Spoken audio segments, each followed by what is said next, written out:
안녕하십니까. 저는 박광훈이라고 합니다. 대통령 선거가 이제 50일 앞으로 다가왔습니다. 올해 대통령 선거 결과가 한국의 정치 지형을 바꾸고 또 대한민국의 미래에 영향을 크게 줄 것이라는 그런 말씀들을 많이 합니다. 이번 대선이 그만큼 중요하다는 얘기죠. 그래서 문재인 후보 미래 캠프에서는 문재인 새로운 정치를 만나다는 이런 이름으로 아주 특별한 대담을 갖고자 합니다. 이번 대선에서는 일자리 혁명이라든지 경제 민주화, 또 복지국가 건설, 또 정치 쇄신, 한반도 평화, 이런 굉장히 중요한 과제들이 많이 있습니다만 오늘은 정치 쇄신을 놓고 얘기를 나눠볼까 합니다. 참석하신 분들을 먼저 소개해드리겠습니다. 먼저 문재인 민주통합당 대통령 후보입니다.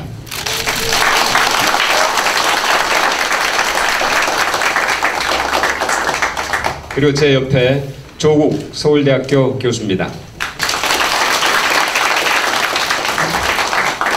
그리고 이준환 인하대학교 교수입니다. 인천대, 네, 죄송합니다. 인천대 교수입니다. 네.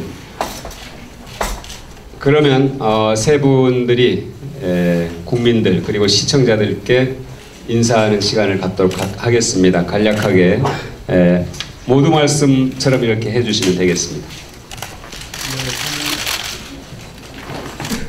예, 국민 여러분 그리고 또 네티즌 여러분 반갑습니다.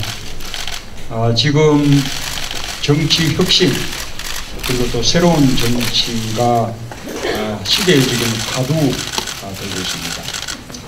이번 대선에서 꼭 실현해야 될 그런 가장 중요한 과제입니다. 저는 지난주에 새로운 정치를 위한 혁신안을 발표를 했습니다. 정치에서 특권과 기득권을 내려놓는 정치 혁신 방안, 그리고 권력기관 개혁 방안, 또 반부패 방안이었습니다. 그리고 어제 민주통합당은 의원총회에서 제가 발표한 정치 혁신안을 민주통합당의 당론으로 그렇게 받아들이고 당 차원에서 적극적으로 추진하기로 그렇게 결의를 했습니다. 입법이 필요한 부분은 입법을 서두르기로 하고, 그리고 입법 없이 민주통합당이 먼저 실천할 수 있는 부분들은 함께 실천하기로 그렇게 결의를 했습니다. 그런 방안 가운데 권역별 정당 명부 비례대표제는 지역구 의석을 46석 줄이면서 그만큼 비례대표 의석을 늘리는 것이고, 그 다음에 또 공천권을 또 국민들에게 또 돌려드리는 것, 그리고 지금 국회의원들이 가지고 있는 여러 가지 특권과 기득권을 포기하는 것, 이런 일들은 현역 의원들로서는 큰 부담이고 많은 희생이 따르는 그런 일들인데도 우리 민주통합당 의원들이 흔쾌하게 다 받아들였습니다. 저는 이런 정치 혁신도 결국은 정당의 쇄신을 통해서 실현해 나갈 수밖에 없다고 그렇게 생각을 합니다. 민주통합당을 변화시키고 그 힘으로 정권 교체와 함께 새로운 정치 꼭 실현해내겠다라는 약속 말씀을 드리는 것으로 첫 인사를 드리겠습니다. 감사합니다. 네, 감사합니다. 그럼 이어서 조국 교수님께서 인사 말씀을 하시겠습니다. 정치 혁신 주제가 지금 시점에 보게 되면 안철수 후보님께서도 요구하셨고, 또 문재인 후보님께서도 강력히 민주당 개혁을 추진하시겠다고 말씀하셨고, 또 국민들도 바라고 있는 것 같습니다. 정권 교체를 바라고 있는 국민 전체와 그 다음에 안 후보님, 문 후보님 모두 바라고 있는 그런 중요한 쟁점이고, 이 정책 문제를 어떻게 풀 것인가에 따라서 후보 단일화 문제, 이어서 정권 교체까지 이어지는 그런 중요한 고리에 있다고 생각을 하고요. 이번 기회에 이제 그 문재인 캠프에서 불러주셔서 저 나름대로 의견을 말씀드리고 또 문 후보님께 몇 가지 여쭤보려고 합니다. 네, 감사합니다. 이준환 교수님. 예, 인천대학교 정치외교학과의 이준환입니다. 미래캠프 새정치위원회에서 오늘 문재인 후보와 정치혁신 비전을 묻는다 이 행사를 갔는데 초청해 주셔서 대단히 감사합니다. 평소 선거 제도나 투표 제도 또 정치 제도 정권 구조 이런 개헌 문제 등에 대해서 관심을 많이 갖고 있고 책도 써냈고 했기 때문에 오늘 하고 싶은 얘기도 많고요. 또 특히 뭐 투표 시간 연장 등 투표율 향상 문제에 대해서도 뭐 SSCI 논문에도 많이 썼기 때문에 오늘 정말 각오를 하고 왔습니다. 어쨌든 좋은 지혜를 모아서 좋은 성과를 남길 수 있는 시간이 되기를 기대합니다. 네, 감사합니다. 오늘 토론은 아주 자유롭고 경쾌한 그런 형식으로 진행하겠습니다. 그러나 내용은 아주 진지하고 밀도 있는 내용이 될 것입니다. 본격 토론이 아니라 대담인데요. 대담에 들어가기 앞서서 세 분께 제가 따로따로 하나 질문을 드리겠습니다. 문재인 후보는 사실 정치 초년병이라고 할 수 있는데요. 물론 그동안에 민주화 시위라든지 인권 변호사 또 청와대 국정 경험 이런 과정을 통해서 우리 정치에 굉장히 많은 기여를 하셨습니다만 어쨌든 선출직 정치로서는 초년병인 것 같습니다. 아마 정치에 입문하시면서 호랑이를 잡으려면 호랑이 굴에 들어가야 한다 이런 말씀을 하셨는데 문재인 호랑이 잡기는 어떻게 잘 돼가고 있습니까? 예. 제가 아주 오랫동안 정치에 거리를 두어 오다가 민주통합당에 참여를 하면서 정치를 시작한 게 작년 12월이었습니다. 그 전까지는 저도 국민들과 마찬가지로 우리 정치가 이래서는 안 되는데 꼭 좀 이렇게 달라져야 되는데 라고 이제 늘 안타까워만 해오다가 이명박 정부의 국정 파탄 그리고 또 우리 정치가 국민들의 삶하고 너무나 동떨어져서 국민들에게 희망을 주기는커녕 오히려 절망을 안겨주는 그런 현실들을 보면서 저의 작은 힘이라도 좀 이렇게 정치에 바꾸는데 이렇게 좀 보태야겠다. 저 같은 사람도 참여하면 도움이 되지 않겠냐 그렇게 생각해서 정치에 이제 참여를 하게 되었습니다. 호랑이 굴에 들어왔으면 호랑이에게 잡아먹히지 않고 이제 바꿔야 되는데 그래도 제가 불과 몇 달 만에 민주통합당의 후보가 되고 또 새로운 정치를 이렇게 주장하면서 민주통합당을 좀 이렇게 바꿔오고 제가 민주통합당의 후보가 된 것 사실 자체가 큰 변하지 않습니까? 지금까지는 이렇게 잘 좀 선전을 해왔다고 생각합니다. 앞으로도 호랑이에게 잡아먹히지 않고 아까 말씀드린 대로 정권 교체와 함께 새로운 정치 꼭 실현해내겠습니다. 네, 감사합니다. 조 교수님은 정말 우리나라 대스타 교수십니다. 정치에 대해서 정말 주장 없이 비판하시고 또 애정어린 충고 조언을 많이 하시고 그것들이 국민들에게 큰 공감을 불러일으키고 그래서 영향력도 굉장히 크고 그러신데요. 아마 이렇게 정치에 참여하시게 된 참을 수 없는 견딜 수 없는 어떤 계기가 있었을 것 같아요. 저는 이명박 정부의 무능함과 무도함 때문이라고 생각합니다. 사실은 전 김대중 정부와 노무현 정부 시기에 저 나름대로 시민사회 활동을 하면서 당시 정부의 비판도 많이 했거든요. 근데 그래도 기본이 갖춰져서 기본이 갖춰진 상태에서 굴러간다고 생각했기 때문에 제가 학교 바깥을 나와서 지금 같은 모습으로 정치 역할을 하지 않았습니다. 근데 이명박 정부 들어서고 난 뒤에 모든 측면에서 저는 기본이 무너졌다고 생각하고 있고요. 그래서 뭐 이명박 정부 출범 초기부터 발언을 좀 강화했고요. 제가 온갖 욕을 좀 먹고 있는 걸 알고 있습니다. 저보고 막 온갖 친북 좌빨부터 시작해가지고 뭐 공부는 언제 하냐부터 시작해서 온갖 얘기가 있습니다만은 제가 욕을 먹을 걸 각오하고 나왔기 때문에 뭐 감당 고맙게 생각하고 있고 전 정권 교체를 하고 제3기 민주정부 나아가서 제4기 민주정부 10년의 민주정부 3기 4기 연속해서 집권이 이루어져서 정치개혁, 경제민주화가 이루어지면 그런 과정을 바라기 때문에 나왔다. 그리고 정권 교체되면 다시 학교로 돌아갈 것이다 라고 약속드리고 싶습니다. 역시 시원시원하게 말씀을 하십니다. 감사합니다. 이준환 교수님 어떻습니까? 평소에도 교수님들께서 정치에 이렇게 많이 참여하십니다만 선거 때 특별히 더 많이 관여를 하시는 것 같습니다. 물론 우리 역사에서도 그렇고 서양의 역사에서도 그렇고 현자라든지 철인이라든지 학자들이 굉장히 정치에 조언을 많이 하시는데 어떤 분들은 좀 비판적으로 말씀하시는 분도 계시지만 어떻게 보시는지요?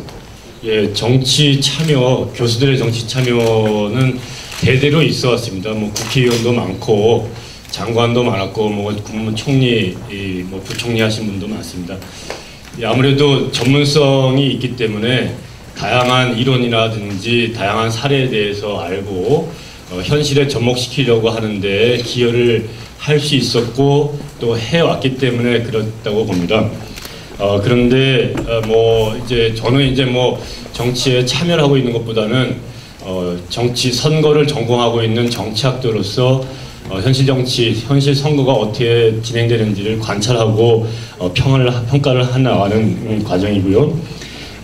물론 더 적극적으로 그 정치에 직접 발을 담그신 분도 많고 한데 아무래도 이 교수들은 교수가 학생을 가르치고 공부할 수 있는 정치적인 환경이 조성되기를 많이 바랄 것 같습니다. 뭐 교수들도 또 경우에 따라서는 시류를 쫓는 그리고 또 한쪽으로 치우치고 곡학 아세를 하는 교수들도 있는데 균형을 잘 잡아야 되는 게 과제로 생각합니다. 네, 감사합니다. 그러면 이제부터 오늘의 주제인 새로운 정치에 대해서 얘기하겠습니다.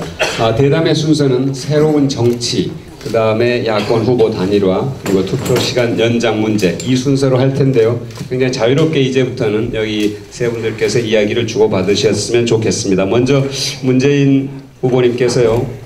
문재인표 새로운 정치란 무엇인지 얘기를 풀어가시면 서로 의견을 주고받도록 하겠습니다. 네, 시작해 주시죠. 예, 저는 우리 정치의 가장 근본적인 문제는 역시 우리 정치가 국민들과 소통 그리고 동행하지 못하고 국민들의 삶과 너무 동떨어져 있는 것이 문제라고 생각을 합니다. 이 정치가 특권과 기득권의 구도에 이렇게 갇혀서 국민들을 위해서 이렇게 노력하고 또 존재하는 것이 아니라 자신들의 이익을 앞서 챙기는 듯한 이런 이제 모습들이 국민들에게 정치에 대한 아주 심한 불신과 절망을 심어줬다고 생각합니다. 그래서 저는 우리 정치가 이렇게 새롭게 나가야 될 방향은 역시 정치의 기능들을 정상화하는 것이라고 생각합니다. 대통령도 이 제왕적 대통령의 지위를 떠나서 정말로 공공선을 위해서 헌법이나 법률에 의해서 주어진 권한만 행사하는 그런 이제 대통령 그리고 국회도 또 대통령에 대한 또 정부에 대한 견제, 감시 이런 역할을 또 제대로 하는 국회 그리고 또 정당도 그런 국회를 위해서 정책 기능을 제대로 또 발휘할 수 있는 그리고 여당이 됐을 경우에는 정부와 함께 정당 책임 정치를 다하고 또 야당이었을 때는 이 정부 여당에 대해서 제대로 또 비판, 견제하면서 대안을 또 제대로 제시하고 이런 역할을 제대로 하는 것이 우리가 새로운 정치가 나아가야 될 그런 방향이라고 생각을 합니다. 의견에 후보님 의견에 동의하시는지 아니면 다른 의견을 갖고 계신지 두 분 교수님 좀 받아주시죠. 말씀에 원론적으로만 당했고요. 제가 이 우리나라 정치 문제점을 말씀하셨고 나아갈 방향을 말씀하셨는데 사실은 지금 문재인 후보님 또는 안철수 후보님이 정치인이 아니셨거든요. 정치인이 아닌 이 두 사람을 지금 한국 정치가 불러냈다고 생각합니다. 두 분 다 가장 정치인 같지 않았었던 분, 그렇지 않게 생각하시고 행동하셨던 분이셨는데 그분들을 호출했던 이 현재 지금 대선이 이 가장 비정치적인 두 사람을 호출했던 이유가 뭘까? 그 또 두분의 두 분이 응했던 게 뭘까를 보면 한국 정치를 바꾸라라는 얘기 같습니다. 한국 정치를 바꾸라는 얘기는 뭐 한편으로는 저 생각은 몇 가지가 있는데요. 우리나라 지금 선거 구조가 이 대표성 문제가 취약하다고 봅니다. 그 표의 1인이 표가 실현되는 것이 지금 민주주의의 핵심적인 그 근간 중에 하나인데 지금 제대로 나의 표가 정확히 반영되는가? 그게 지역주의 때문에도 그러하고 또 뭐 여러 가지 소선구제 때문에 그러한데 이런 문제를 바꾸는 게 좀 이론적으로 있는 것 같고 이런 걸 조금 넘어서 보게 되면 이 정치 혐오주의나 또 정치 혐오주의를 반대로 뒤집어게 되면 한편으로는 정치를 많은 시민들이 두려워하고 부러워하고 하면서도 싫어하거든요. 이게 이중 감정이 있다고 봅니다. 그래서 정치가 필요한데 저 사람들이 정치와 정치인이 썩었다고 얘기하거나 더럽다고 얘기하거나 이런 어떤 불만 이런 것들이 저는 안철수 현상 또는 문재인 후보님의 등장과 관련이 있다고 봤을 때 문 후보님의 과제 중에 하나는 많은 사람들이 정치 허무주의에 빠지고 정치 특권에서 기득권에서 분노하고 이런 것들을 해결해 주는 것에부터 시작해야 된다 이런 생각하고 있습니다. 이렇게 어떤 정치의 그 특권 구조나 기득권 구조를 온전시켜 나가는 것이 지금의 우리 선거제도거든요. 지금 우리 선거제도가 승자 독식 소선구제 이렇게 이제 되고 보니까 이 지역주의 정당이 특정 지역을 완전히 휩쓸게 되고 또 장악을 하게 되고 거기에 대해서 반대하는 많은 유권자들은 자신들의 대표를 내지 못하게 되는 것이죠. 그래서 이게 지금 우리 그 현실 정치권이 그 구도 속에서 기득권을 지켜나가고 있다고 생각합니다. 그래서 이제 허물려고 제가 이제 제시한 것이 권력별 정당 정부 비례대표제인데요. 이것은 각 권력별로 정당 득표 비율에 따라서 비례대표 의석을 배분하게 되기 때문에 예를 들면 호남에서도 새누리당 또 영남에서도 민주통합당 의원들이 이 다수 여러 명이 이렇게 배출됨으로써 지역에 서로 이제 경쟁하는 정치가 가능하게끔 만드는 것이죠. 마찬가지로 그 지역구도 극복에 하나의 문이 열린다고 생각합니다. 이게 되려 그러면 비례대표 의석이 충분히 늘어야 되기 때문에 저는 지역구 의석을 46석 줄이고 그만큼 이제 비례대표 의석을 늘릴 것을 주장을 했는데 이 지역구 한 석 줄이는 게 굉장히 어렵거든요. 46석을 줄인다는 것은 이것은 굉장한 정말로 혁명적인 그런 어떤 변화입니다. 물론 또 우리 또 안철수 후보님은 더 나아가서 아예 국회 의석을 200석으로 아예 줄이자 그런 또 획기적인 제안도 했습니다. 결국 이것은 제가 민주통합당의 후보가 되고 또 안철수 후보가 새로운 정치를 바라는 많은 국민들의 영향을 얻고 지금 이제 지지를 받고 있기 때문에 이것이 우리 정치를 변화시키는 굉장히 큰 동력으로 작용하고 있는 것이죠. 앞으로 저와 안철수 후보가 이렇게 잘 함께 힘을 모아서 이번 기회에 우리 정치를 한번 근본적으로 이렇게 바꿔야 된다고 생각하고 있습니다. 문재인 후보하고 안철수 후보의 정치 쇄신안의 강론에 대해서는 또 앞으로 얘기를 더 할 수 있을 기회가 있을 거라고 봅니다.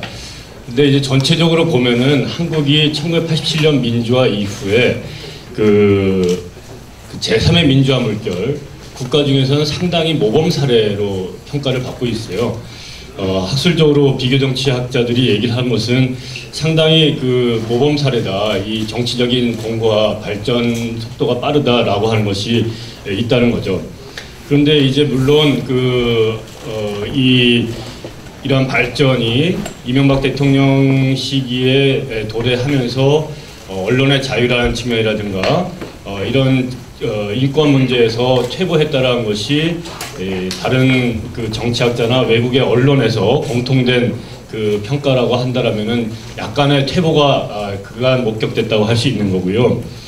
한국 정치의 이러한 성공적인 측면 이면에는 아까 이제 조국 교수님이나 문재인 후보께서도 거론했듯이 이 대통령 권력, 행정부 권력이 삼권 분립의 원칙에서 좀 굉장히 이탈돼 있다라고 정리를 할 수 있을 것 같습니다. 대통령이 굉장히 제왕적이고 의회가 견제를 할 수 있는 그러한 손과 발이 좀 묶여 있는 상황이라고 하는 것, 이것은 앞으로 한국 정치가 해결해야 될 그런 과제라고 보고요. 두 번째로 꼽을 수 있는 것은 정당 정치가 상당히 왜곡되고 있고 갈수록 해체되고 있고 정당 정치가 굉장히 불안정하고 있다, 불안정해진다라고 하는 것을 지적을 할 수 있겠습니다. 모바일 투표니 국민참여 경선이라고 하는 것에 대해서 굉장히 각광을 보내고 있는데, 이것이 전체 정치 학계의 평가는 정당의 해체에 굉장히 큰 기여를 한다, 이런 안 좋은 영향을 준다라고 하는 것이 의견으로 모아져 있는 것이고, 세 번째로서는 한국 정치가 이 지역주의 구도를 많이 완화돼 가고 있는 추세이지만서도 이 지지율의 득표율의 차원에서는 지역주의가 상당히 완화되어 있는 추세로 확인이 되지만 의석수라고 하는 측면을 기준으로 보면은 지역주의가 오히려 약화되기는커녕 그대로 유지되거나 오히려 강화되고 있는 결과를 확인할 수가 있습니다. 아까 문재인 후보께서 권역별 비례대표제라고 하는 것이 이 문제를 약간이나마 해결할 수 있는 데 도움이 될 것이라고 제시를 하셨는데, 저는 이 점에 대해서도 동의를 합니다. 왜냐하면은 사표가 되는 것을 좀 막을 수가 있고요. 호남 지역에서 새누리당의 득표율도 올라갔기 때문에 새누리당이 호남의 의석을 권역별 비례대표를 통해서 확보할 수 있는가 동시에 영남 지역에서도 민주통합당의 지지율이 아까 지난 4월 총선에서도 확인했지만 많이 올라가지 않았습니까? 이것이 민주통합당의 영남 지역 의석을 확보하는 데도 도움을 줄 수 있기 때문에 지역주의를 많이 일거에 고칠 수 있을 거라고 기대하기는 어렵지만 이러한 것을 조금이나마 제도적으로 보완해서 완화시킬 수 있다는 데 대해서는 긍정적으로 평가하고 있습니다. 네. 후보님 말씀하신 자연스럽게 이제 구체적으로 이제 넘어가는데요. 우리 선거제도상의 지역주의를 한번 더 말씀드리면, 예를 들면 이제 제가 사는 이제 부산 같은 경우에 지난번 총선 때 우리 야권의 득표율이 40.2% 되고요. 새누리당 득표율이 한 50%, 한 10%가 무소속입니다. 그러면 여야만 따지자면 의석 배분이 5대4 이렇게 이제 배분되어 오는 것인데, 실제로 전체 18석 가운데 새누리당이 16석을 가져가고 야권은 단 2석밖에 없었거든요. 대구 경북 같은 경우는 야권을 지지한 한 30% 정도 유권자들은 단 한 명의 국회의원도 되지 못하고 있죠. 이거는 심각한 우리 어떤 대의 제도에서 심각한 문제인 거죠. 이런 부분을 이 권역별 정당 명부 비례제표를 통해서 이렇게 좀 보완해 보자고 하는 것이고요.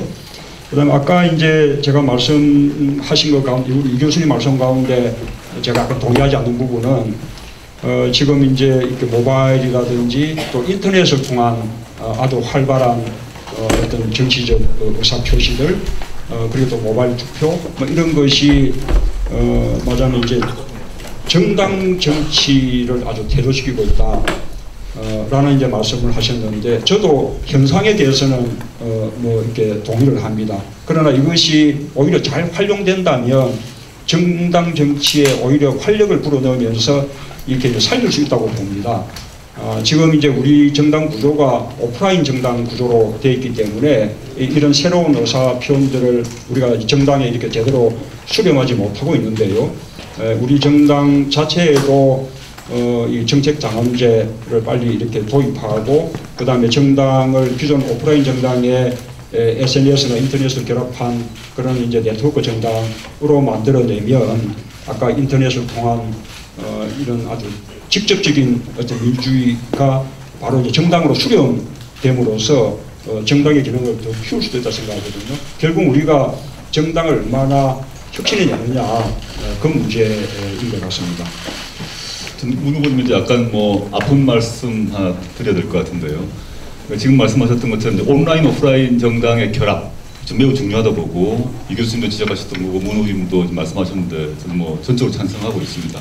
근데 아쉬운 게 뭐냐면 그 얘기가 왜 지금 나왔을까? 4.11 총선 시기건 또는 그 직후건 이게 민주당 내에서 얘기를 꺼내고 그게 활성화되고 했다면 지금 안철수 후보가 얘기하시는 상당히 아주 과감한 그런 제안인데요. 저는 뭐 그 의견에 대해서는 뒤에 이제 말씀드리겠습니다만은 정치 개혁의 화두가 지금 시점에 논쟁이 붙고 있습니다만은 그 가장 큰 제1야당으로서 왜 미리 이 얘기를 하지 못했나 좀 아쉬운 게 있습니다. 그러면 제가 그런 말씀입니다. 네, 말씀하시죠. 사실은 방금 제가 말씀드린 그런 네트워크 정당 그 방안이 민주통합당 창당 때 합의됐던 이 정당개혁 방안이었거든요. 이제 그렇게 합의를 해놓고 그 뒤에 실천하지 못한 거죠. 이 민주통합당 창당 때 그 국민들의 지지도가 최고로 올라가서 새누리당의 지지도를 앞질렀는데 그런 것이 무려 한 8년 만에 일이었다고 합니다. 그렇게 지지받으니 민주통합당이 또 안주해버린 거죠. 그러고 그 안주가 지난번 총선의 그런 이제 실패로 그렇게 이제 나타난 것이고요. 그렇게 이제 총선 실패하고 나서면 다시 정신 차리고 빨리 민주통합당 창당 때의 정신으로 되돌아가셔야 되는데 아직까지 그렇게 제대로 하지 못한 것이 그 일반 국민들로 하여금 정당 바깥에서 새로운 정치의 희망을 찾게 만든 그런 원인이라고 생각합니다. 그러나 이제는 민주통합당도 이제 변하지 않으면 국민들로부터 외면 나간다, 지지받지 못한다라는 사실을 이제는 아주 절박하게 생각되기 때문에 제가 민주통합당의 변화를 이끌겠다라고 말씀드리는 것이고 또 민주통합당도 어제 의원총회에서 그 변화를 우리가 함께 받아들이자라고 결의를 한 것입니다. 네, 민주통합당 쇄신 방안은 바로 잠시 뒤에 이어서 또 좀 더 구체적으로 말씀을 나누기로 하고요. 이제 그 정치 혁신 방안을 이제 우리 문재인 후보님께서 발표를 하셨고 광주 가셔도 새정치 광주 선언도 하셨는데 그 내용을 그래도 조금 더 말씀을 하신 다음에 조금 더 구체적으로 얘기를 진행하면 어떨까 싶습니다. 예, 제가 이 광주 가서 이렇게 뭐 새로운 정치 또 선언을 하게 된 것은 또 우리가 정치의 어떤 기득권 구조, 특권 구조를 말하는데 호남에서는 우리 민주통합당이 오랫동안 여당과 같은 역할을 해왔습니다. 그래서 호남에서는 민주통합당이 하나의 기득권적인 존재로 그렇게 우리 이제 또 비판을 받고 있거든요. 그래서 기득권 구조 우리부터 또 호남 지역에서부터 내려놔야겠다는 것이었는데요. 역시 이제 첫 번째는 이 지역구도 깰 수 있는 그런 이제 아까 권역별 정당 명부 비례대표제 그렇게 이제 하자는 것이었고요. 그리고 또 지방 정치가 중앙 정치에 예속돼 있는 이것을 이제 또 탈피하겠다는 것이었습니다. 그것은 국회의원뿐만 아니고 기초단체장 또 기초의원들의 공천권까지 전부 국민들께 돌려드리고 또 기초의원에 대한 정당 공천제를 또 폐지하겠다는 것이었고요. 그리고 대통령의 어떤 권한 분산을 위해서 제왕적 대통령제를 타파를 하기 위해서 책임 총리제 이것도 제대로 하고 또 의회의 권한을 높여서 국회가 대통령과 권한 행정부에 대한 그런 이제 비판 견제 기능을 좀 이제 다 하도록 하겠다. 라는 것이었습니다. 그 밖에 좀 이제 권력기관 바로 세우기 그리고 부정부패 근절 방안까지도 쭉 다 이렇게 제시를 했는데 아마 대체로 보도를 통해서 다 보셨을 것으로 그렇게 생각을 합니다. 네네. 어떻습니까? 두 분 교수님 이제 문재인 후보께서 제안하신 그 개혁안에 대해서 어떻게 생각하시는지? 예, 진단이 일단 잘 돼 있다고 생각을 하고요. 진단이 잘 됐으니까 처방을 내리는데 접근해 있다고 저는 평가를 하고 있습니다. 대통령의 권한, 그 권한이 너무 세기 때문에 이 문제를 푸는 방법은 여러 가지가 있을 수 있는데, 혹자는 뭐 청와대를 옮기고 임명할 수 있는 직책을 줄이는 방향을 택할 수도 있지만, 지금 그 문재인 후보께서는 입법부한테 권한을 많이 넘겨주겠다라고 하는 것은 굉장히 정확한 진단일 뿐만 아니라 정확한 대안이라고 저는 생각하고 있습니다. 의회가 있지만서도 그 대통령 행정부 권력을 견제하거나 균형을 전혀 맞출 수 없는 인적이고도 물적이고도 이런 기초가 있기 때문에 문화적인 그 환경도 있고요.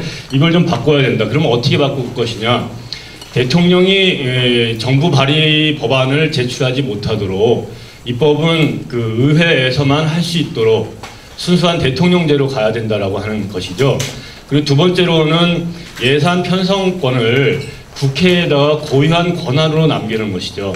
그러다 보면은 대통령이건 행정부건 무슨 법을 만들거나 예산을 조정을 해야 된다라면은 의원들을 설득을 해야 되고 의원들을 만나야 되고 의원들한테 부탁을 해야 되고 의원들이 요구하는 것을 들어주지 않으면 안 되는 환경이 저절로 됩니다. 그런데 지금과 같은 상황에 헌법을 고쳐서 입법권과 또 예산 편성권을 국회한테만 준다라고만 고치면은 국회가 과연 그것을 할 수 있느냐?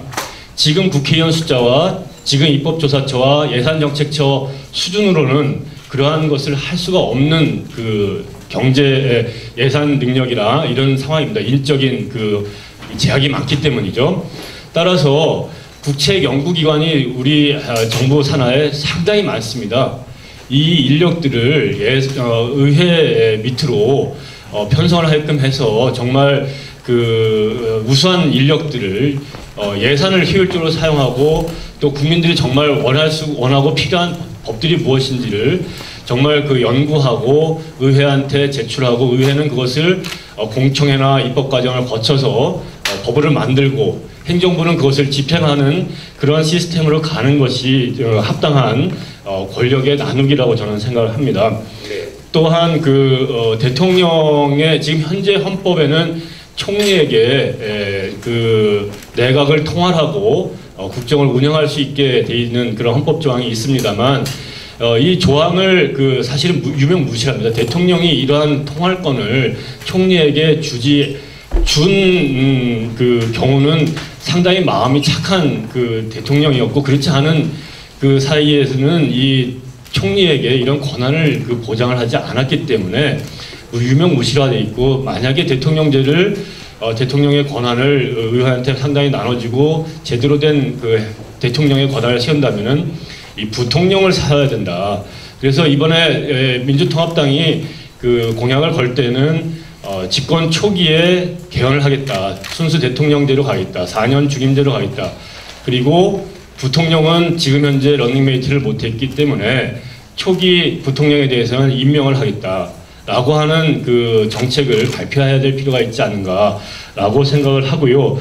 이와 동시에 더 중요한 것은 바로 대통령 선거와 국회의원 선거의 선거 주기를 맞추는 거라고 저는 생각합니다. 왜냐? 대통령이 누가 당선이 되던 조금만 지나면 중간 선거를 합니다. 그게 재보궐선거이건 지방선거이건 또 국회의원 선거이건 2012년 대통령 선거가 당선된 사람이 있으면은 지방선거를 2번 해야 될 것입니다. 국회의원 선거가 1번 있고 매년 2번 재보궐선거를 하게 됩니다. 선거가 이렇게 많으면은 어떤 사람이 대통령을 해도 자신의 공약을 실현시킬 수 있는 정치할 수 있는 시간이 없습니다. 선거가 너무 많기 때문에 극한의 대결 정치를 할 수밖에 없는 환경이 조성이 되었고 따라서 헌법을 바꾼다고 할 때에는 핵심은 대통령의 권한을 의회한테 넘어지는 것뿐만 아니라 이번에 대통령이 당선이 되면은 특권을 내리겠다라고 하는 차원에서 대통령 임기를 줄이겠다. 2016년 총선까지만 대통령을 하겠다. 그런 그 공약을 걸어서 좀 그 국민들한테 이것은 왜 가능하냐 하면은 여야 주요 후보들이 대통령 그 순수한 대통령제 4년 연임제에 대해서 거의 공감을 하고 있을 뿐만 아니라 여론조사를 하면 국민들이 대통령제로 가는 것에 대해서 상당히 호응이 많은 것이 수년 동안 확인이 됐기 때문입니다. 뭐 더 다른 얘기들은 차후에 더 보충해서 하도록 하고 이 정도 핵심적인 사항만 말씀을 드렸습니다. 네. 예, 너무나 중대한 말씀을 많이 해주셨기 때문에 요거 조금 짚고 넘어가야 되겠는데요. 예. 하여튼 말씀 중에 많은 부분은 이 동의를 하고요. 아까 국회의 권한을 더 강화하기 위해서 법안 제출권, 예산 편성권 국회에 주고 그것을 또 뒷받침하기 위해서 장치를 말씀하셨는데 더하자면 미국은 우리 감사원에 해당하는 그런 어떤 이제 그 기능이 의회 산하에 있거든요. 회계 감사권만큼은 국회 쪽으로 이렇게 넘기는 것도 함께 생각해 볼 만하죠.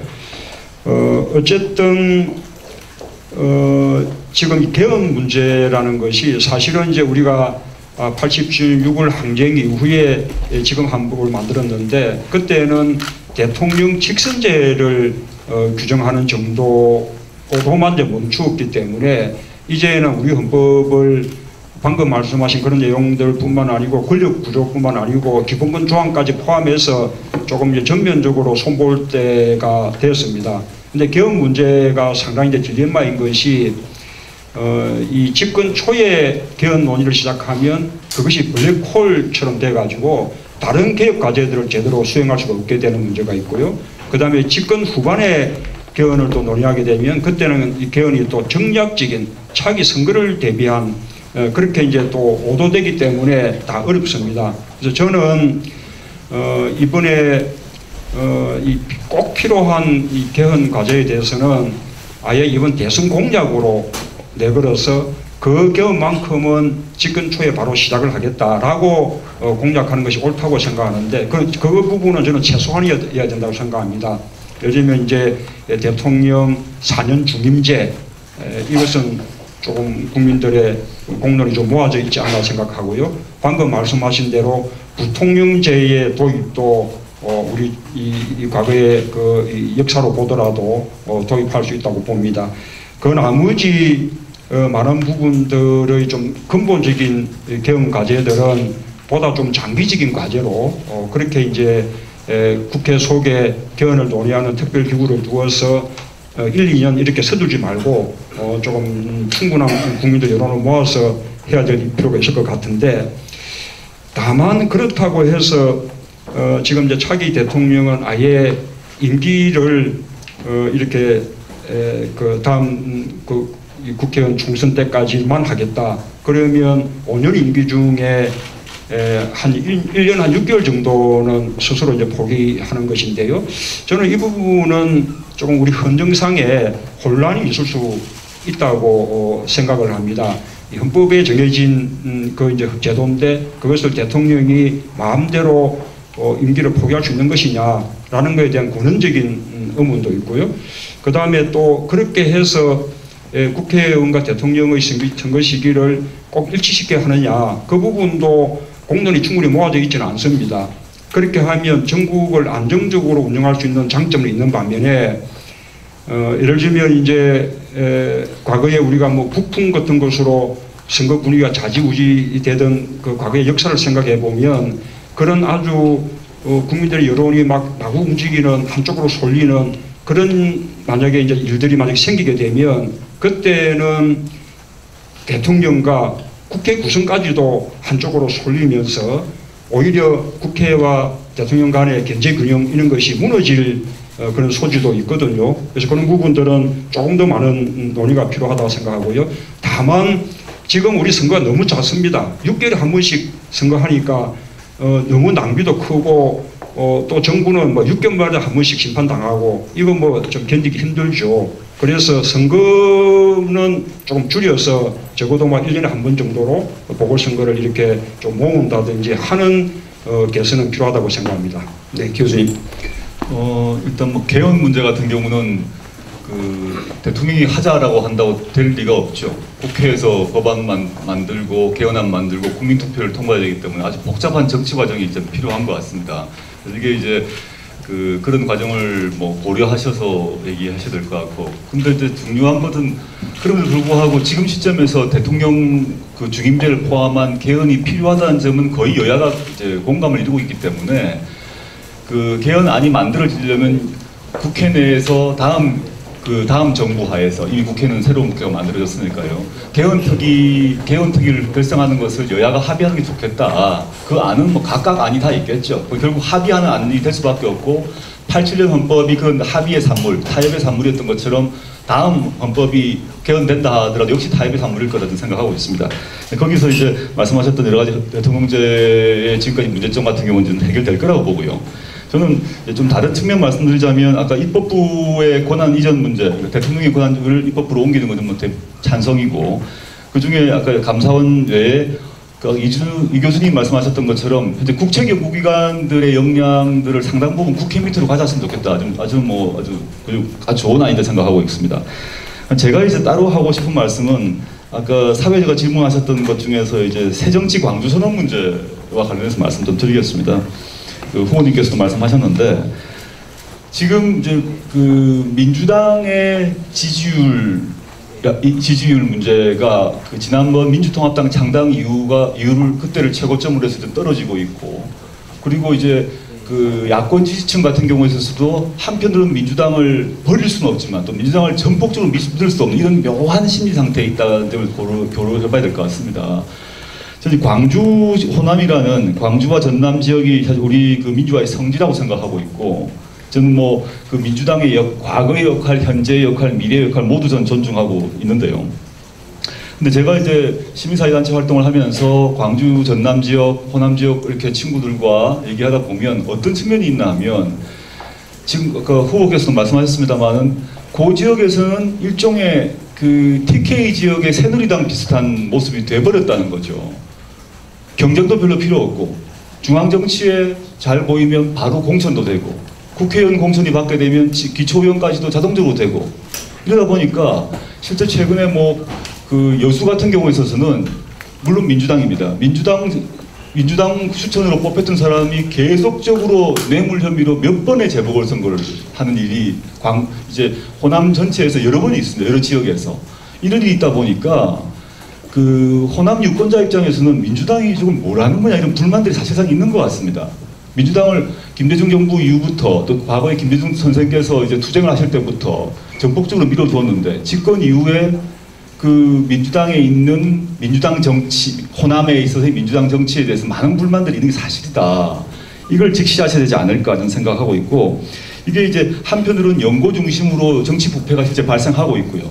또 다른 한편으로는 아주 참신한 새로운 정치 신인, 아주 좋은 정치인들이 있는데, 그분들이 호남 내에서의 그런 정치의 일종의 기득권 구조에 막혀서 호남 내에서 올라오지 못한 거죠. 공천도 못 받는 거죠. 불만은 쌓이는 상황이다. 이것은 전 새누리당이 TK를 개혁해야 한다면 민주당은 호남 정치를 좀 바꿔야 되고, 그 임무가 사실은 문재인 후보에게 주어진 거 아니냐. 그래서 호남 국회의원들의 눈이 아니라, 호남 출신, 호남에 선출된 국회의원이 아니라 호남 유권자의 눈으로 호남 정치와, 물론 뭐 이건 이제 우리나라 전체도 마찬가지겠습니다만 광주 선언을 하셨기 때문에 호남 유권자의 눈으로 호남을 바라보셔야 되는 게 아닌가 생각합니다. 어떠신지요? 네,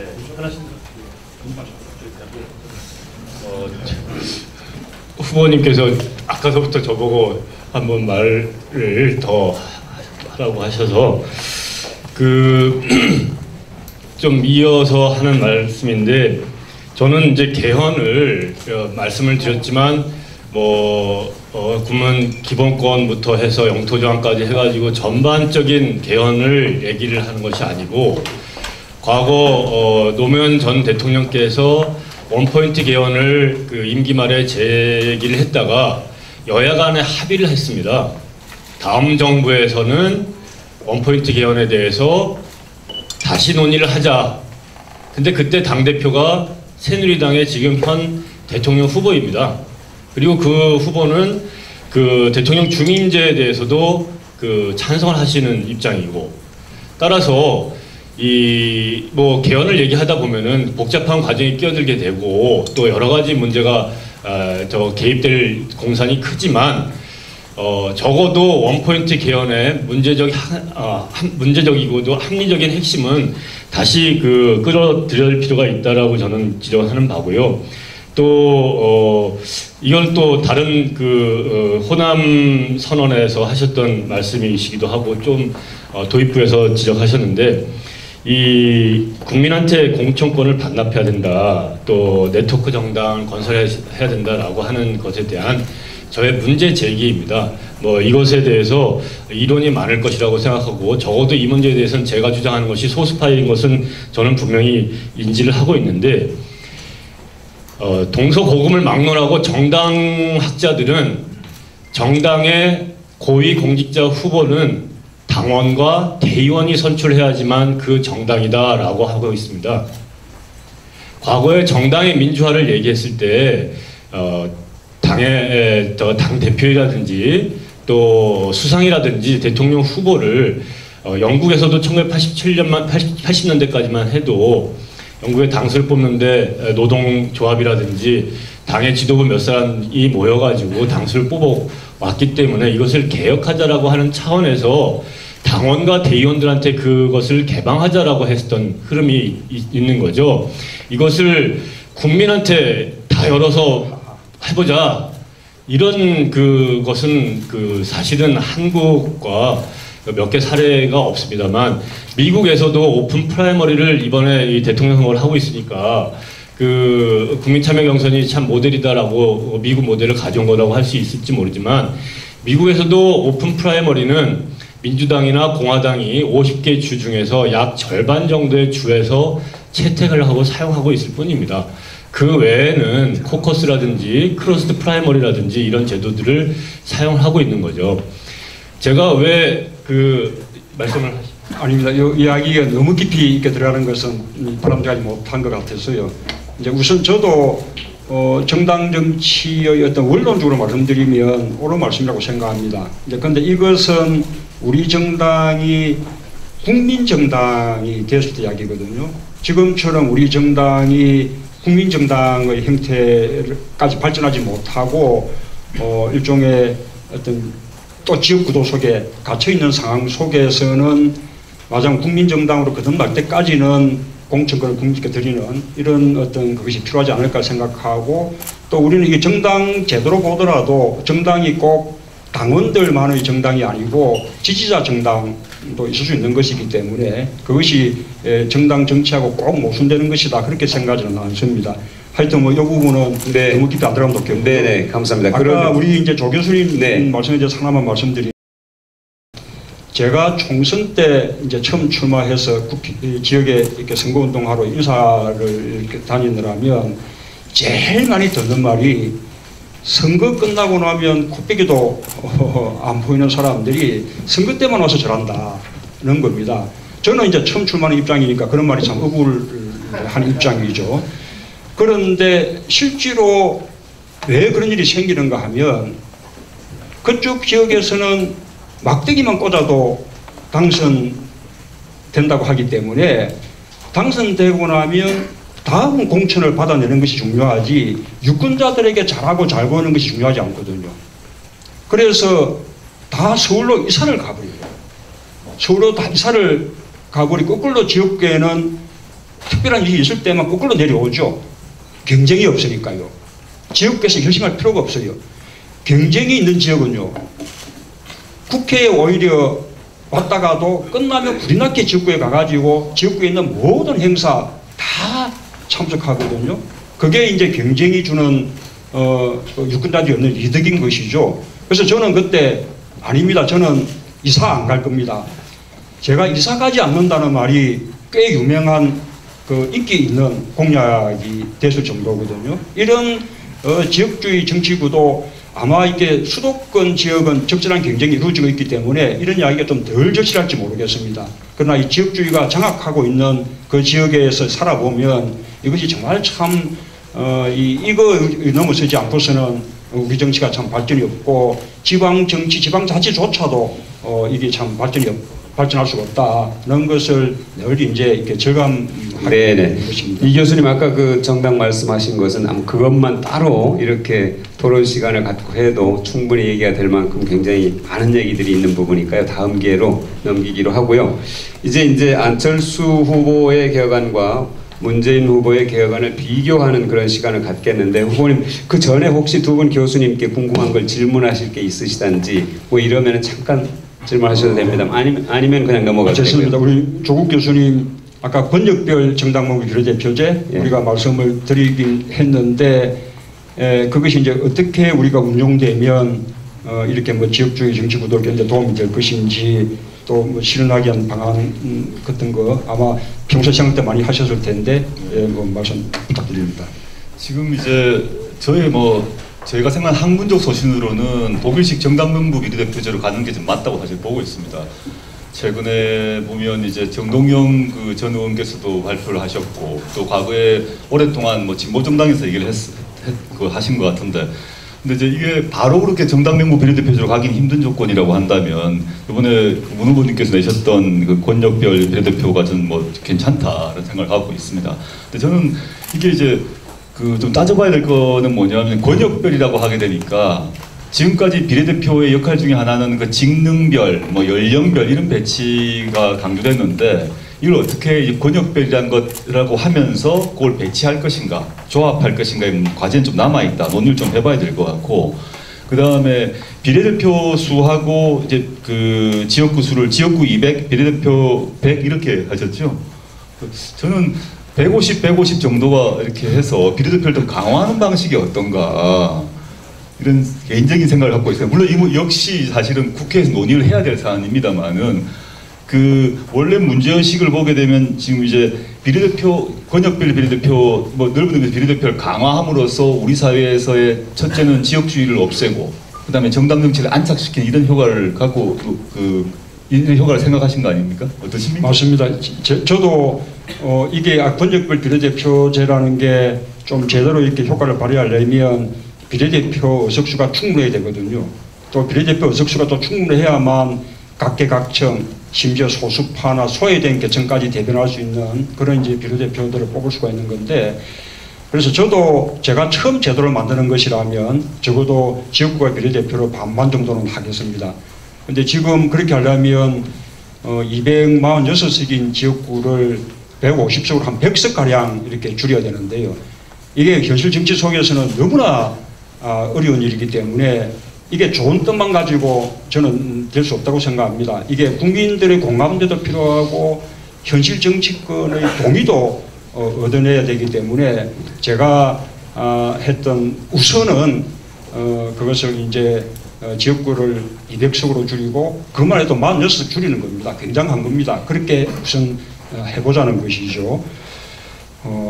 제가 보니까 제가 죄송합니다만은 우리 문 후보님은 진짜 실현 가능한 안만 얘기하시는 것 같아요. 한번 좀 시체말로 뻥도 한번 치시고 세게 얘기하셔야 되는데 말씀하신 거는 꼭 지켜야 된다는 그런 진짜 확신이 있으십니다. 네. 46석 그러면 뭔가 50석도 아니고 46 뭐 이렇게 얘기하시는 거 보면 진짜 실현 가능한 게 몇 개인가를 계산하셔서 말씀하시는 것 같은데 제가 죄송합니다. 밖에서 보기 좀 갑갑한 게 좀 있습니다.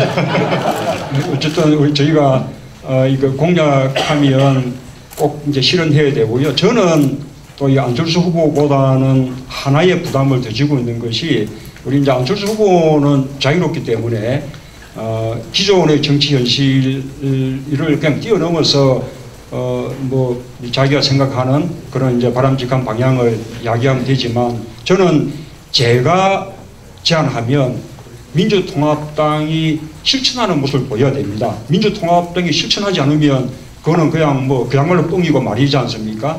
그래서 민주통합당이 함께 수용해낼 수 있는, 민주통합당이 수용해도요 새누리당이 반대하면 못하는 것인데 우리라도 대동단계할 수 있는 그런 방안은 꼭 필요하다고 생각하고요.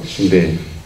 우리 이준환 교수님께 하나 더 여쭤본다면, 역시 이제 우리나라의 가장 큰 문제는 이 제왕적 대통령제, 대통령의 권한이 너무나 강하니까 그래서 이 대통령 주변의 부정부패도 그래서 생기는 겁니다.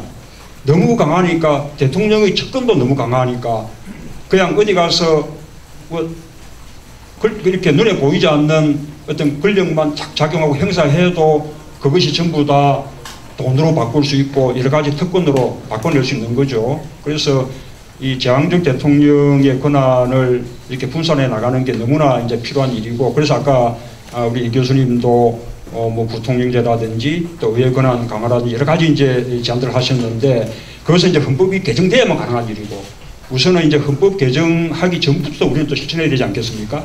헌법을 개정하지 않은 상태에서 우리가 좀 실천할 수 있는 방안들 뭐 혹시 뭐 생각하시는 게 있다면 들어옵니다. 예. 현행 헌법에 아까도 말씀드렸다시피 그 대통령이 총리에게 내각을 통할할 수 있는 권한을 보장하게끔 헌법에 되어 있습니다. 그렇지 않습니까, 조 교수님? 예, 헌법이기 때문에. 그런데 이것을 대통령이 안 지키기 때문에 총리가 뭐 이 역할을 할 수가 없는 거죠. 실질적으로 장관들을 제청할 수도 없는 거고, 또 내각을 뭐랄까요, 통할할 수도 없는 거고, 이런 상태이기 때문에 만약에 문재인 후보께서 대통령에 당선되면은 이 헌법에 있는 그 권력의 분산 장치들이라고 하는 것을 다 찾아내셔서 그것을 헌법만 잘 지키신다 하더라도 대통령의 권한은 상당히 줄어들 수가 있을 것이다.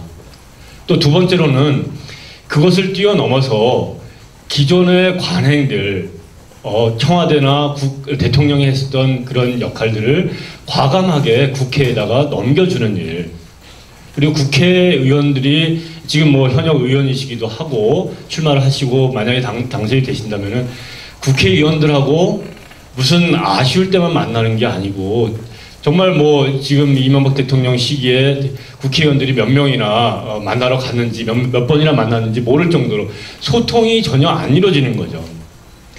따라서 대통령이 되면은 다른 일도 바쁘시고 하겠지만 국회의원들 야당 뭐 국회의원들도 만나고 소수당 국회의원들도 만나고 그러면서 협조를 이뤄나가는 문화를 조금이라도 만들어 나가는 것이 헌법을 고치지 않는 한도에서 그나마 시도할 수 있는 그 방안이 아니겠는가 이런 생각이 듭니다. 하나 말씀드릴게요. 사실 이제 우리가 야당 의원들도 이렇게 대통령이 만나서 정책에 대한 또 법안에 대한 협조도 구하고 거꾸로 또 야당이 요구하는 그런 요구사항도 좀 이렇게 들어주기도 하고, 우리가 이제 미국의 웨스트 윙 이런 이제 드라마들을 보면 그런 것도 많이 보지 않습니까? 필요한데요. 참여정부 때도 그렇게 하고 싶었거든요. 그런데 우리 정치 문화 속에서는 대통령이 야당 의원하고 접촉하면 정치 공작이 되는 겁니다. 이 문화 또 넘어서지 않으면 어떻게 또 해볼 길이 없어요. 그 말씀 드립니다. 네. 자, 그러면 정말 얘기가 흥미진진하고 열기가 정말 달아오르고 있습니다. 제가 이게 등에 좀 땀이 많이 배고 그러는데요. 이 분위기를 이어가도록 하겠습니다. 요즘에 문재인 후보와 안철수 후보의 정치 개혁안을 두고 참 음식점에서도 그렇고 또 인터넷 공간에서도 그렇고 활발한 토론들이 이루어지는 것 같습니다. 두 분이 계셔서 행복하다고 하는 국민들도 많이 계시고요.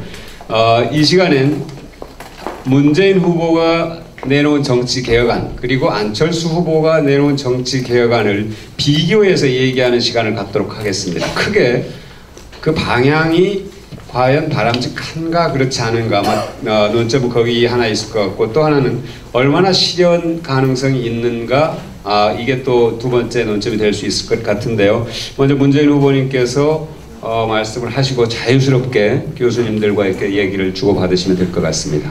예, 약간 조심스러운데요. 저는 뭐 안철수 후보가 이렇게 우리 정치가 근본적으로 이렇게 변화해야 된다. 이런 근본적인 어떤 혁신이 필요하다. 그런 어떤 이제 좋은 뜻, 그 부분은 이제 저도 공감을 합니다. 그런 이제 근본적인 어떤 쇄신이 필요하고요. 그러나 안 후보님이 말씀하신 그 이제 방안들은 좀 방향이 빗나간 거 아니냐 그렇게 좀 생각합니다. 오히려 정치를 정상화시키는 것이 우리가 필요한 것이지 그동안 정치가 제기를 못했다, 국회도 할 일 제대로 못했다, 세비가 아깝다 이래가지고 이렇게 막 줄이고 기능을 이렇게 더 이렇게 뭡니까 하여튼 없애고 이런 것이 그 올바른 방향은 좀 아니지 않나 싶습니다.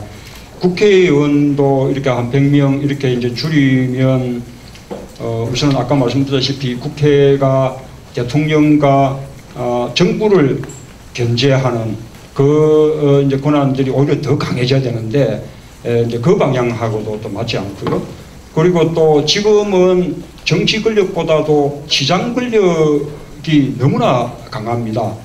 말하자면 우리가 재벌이 우리 사회를 좌지우지한다 그렇게 말하지 않습니까? 뭐 돈이나 자본이나 재벌이나 각종 뭐 이익 집단들 이 그 권력이 너무나 커지고 있는데 이런 이 권력들을 제대로 통제해야 되는 권력이 국민이 선출한 그 정당성을 갖고 있는 그 정치 권력이 통제가 되는 것이거든요. 그것이 국회거든요. 그래서 국회를 이렇게 축소시켜 버리게 되면 시장 권력을 통제하는 그런 기능도 약해져서 우리가 말하는 재벌 개혁이라든지 경제 민주화라든지 이런 방향하고도 조금 맞지 않을 수 있다 그런 말씀을 드리고 싶고 국고보조금 축소도 마찬가지입니다. 지금 우리는 이제 정치 자금을 이제 국고보조금이 아니라면 당비나 기부금에 의존하게 되고 당비가 지금 우리는 아주 미약하기 때문에 그러면 결국 기부금인데 이 기부금은 결국은 재벌이나 대기업들 이렇게 의존하게 되면 결국은 재벌이나 대기업의 신세 지면 그 정책에 자기가 걸지 못하게 되는 것이거든요. 그래서 이 국고보조금 제도에 대한 어떤 개혁은 필요할지 모르겠지만 그렇다고 그것이 아예 뭐 축소하거나 하는 것은 오히려 기부금에 의존하게 만드는 것이다 그런 생각이 좀 들고요. 중앙당 폐지도 지금 우리는 지금 지구당도 다 폐지되어 있는 상태인데 이 중앙당을 폐지해버리게 되면 정당의 정책 기능 같은 것이 아주 그냥 없어지버리게 되죠. 오히려 정당의 정책 기능을 더 키워줘야 되는 것이 옳은 방향이라고 봅니다. 이 중앙당이 없는 제도가 이제 미국인데 미국은 연방 국가이기 때문이거든요. 각 주의 그 정당들이 굉장히 발달되어 있고 연방은 각 주가 집적된 것이 연방이라고 생각하기 때문에 정당도 그냥 전국위원회 구성해가지고 이렇게 전당대회 관리하고 또 대통령 후보 선출 과정 관리하고 하면 충분한 거거든요. 이 각 주 단위 정당들이 굉장히 발달되어 있다라는 현실을 조금 도외시한 것이 아닌가 저는 그렇게 생각하고 또 만약에 이렇게 중앙당 없애고 원내 정당화 한다 그러면 아까 우리 지역주의 때문에 이 의원들을 배출하지 못한 그런 또 지역들은 또 지역 이 단위에서도 중앙 정치에서 소외돼 버릴 그런 가능성도 저는 있지 않을까 생각을 합니다. 네, 죄송합니다. 제가 목이 말라서. 후보님께서 말씀을 시작하기 전에 매우 조심스럽습니다. 이렇게 이제 말씀을 하시고 시작했는데요.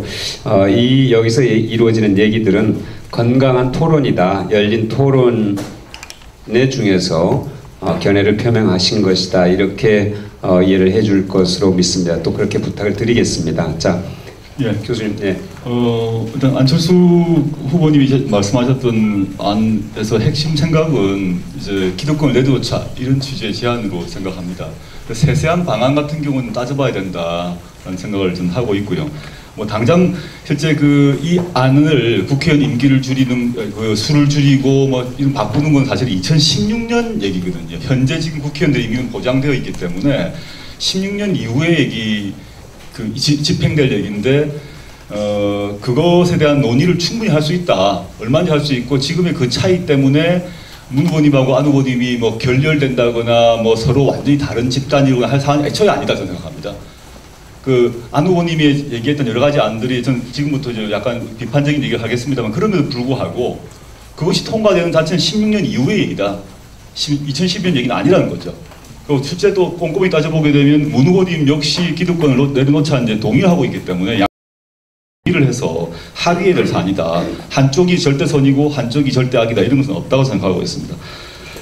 그래서 저는 그 안철수 후보께서 그 강한 문제의식, 현재 기존 정치에 대한 어떤 비판과 기득권에 대한 비판은 뭐 전적으로 동의하는데 그 안을 보니까 약간 좀 의문이 있었습니다. 첫째 보면 현재 지금 200명 우리가 지금 2012년인데 1948년 재헌의회 때 200명으로 출발했습니다. 그때 인구가 2천만 명입니다. 지금 우리가 한 약 4,800명 아닙니까? 그래서 인구수에서도 이게 4,800만 명. 4,800만 명 실수했습니다. 인구가 뭐 지금 2배 이상 늘어나는데 의원수는 그 는 게 아니죠. 그리고 다른 나라의 경우를 보더라도 OECD 나라의 평균을 보게 되면 많지 않다 이런 산술적 계산이 나오고요. 뭐 그럼 이 산수 문제가 뭐 덜 중요한데 더 중요한 건 뭐냐면 이 의원수를 100명 줄이게 되면 어떤 효과가 나나 하면 기득권 정치인 나쁜 놈들이다. 정치인들이 뭐 돈은 많이 받고 특권 많이 받아먹게 수를 줄이자. 간단한 방법이다. 또 그런 문제의식이 올 수도 있다. 그렇지만 효과로 보게 되면 정치 신인들의 진출이 급속히 줍니다. 지금 100명이 없어져 버리기 때문에 신인들보다는 기존의 일종의 기득권을 갖는 국회의원들이 당연히 힘이 세죠. 정치 신인보다. 그래서 이거는 정반대 효과가 날 수 있고 그 다음에 100명이 줄어버리게 되면 의회의 힘이 떨어지기 때문에 관료의 힘이 증가할 수밖에 없습니다. 이게 올바른 건가 저는 의문이 있고 저는 어떤 생각을 하냐면 국회의원 수를 줄이는 방식이 아니라 국회의원의 현재 특권을 대폭 줄이는 방식으로 가야 된다.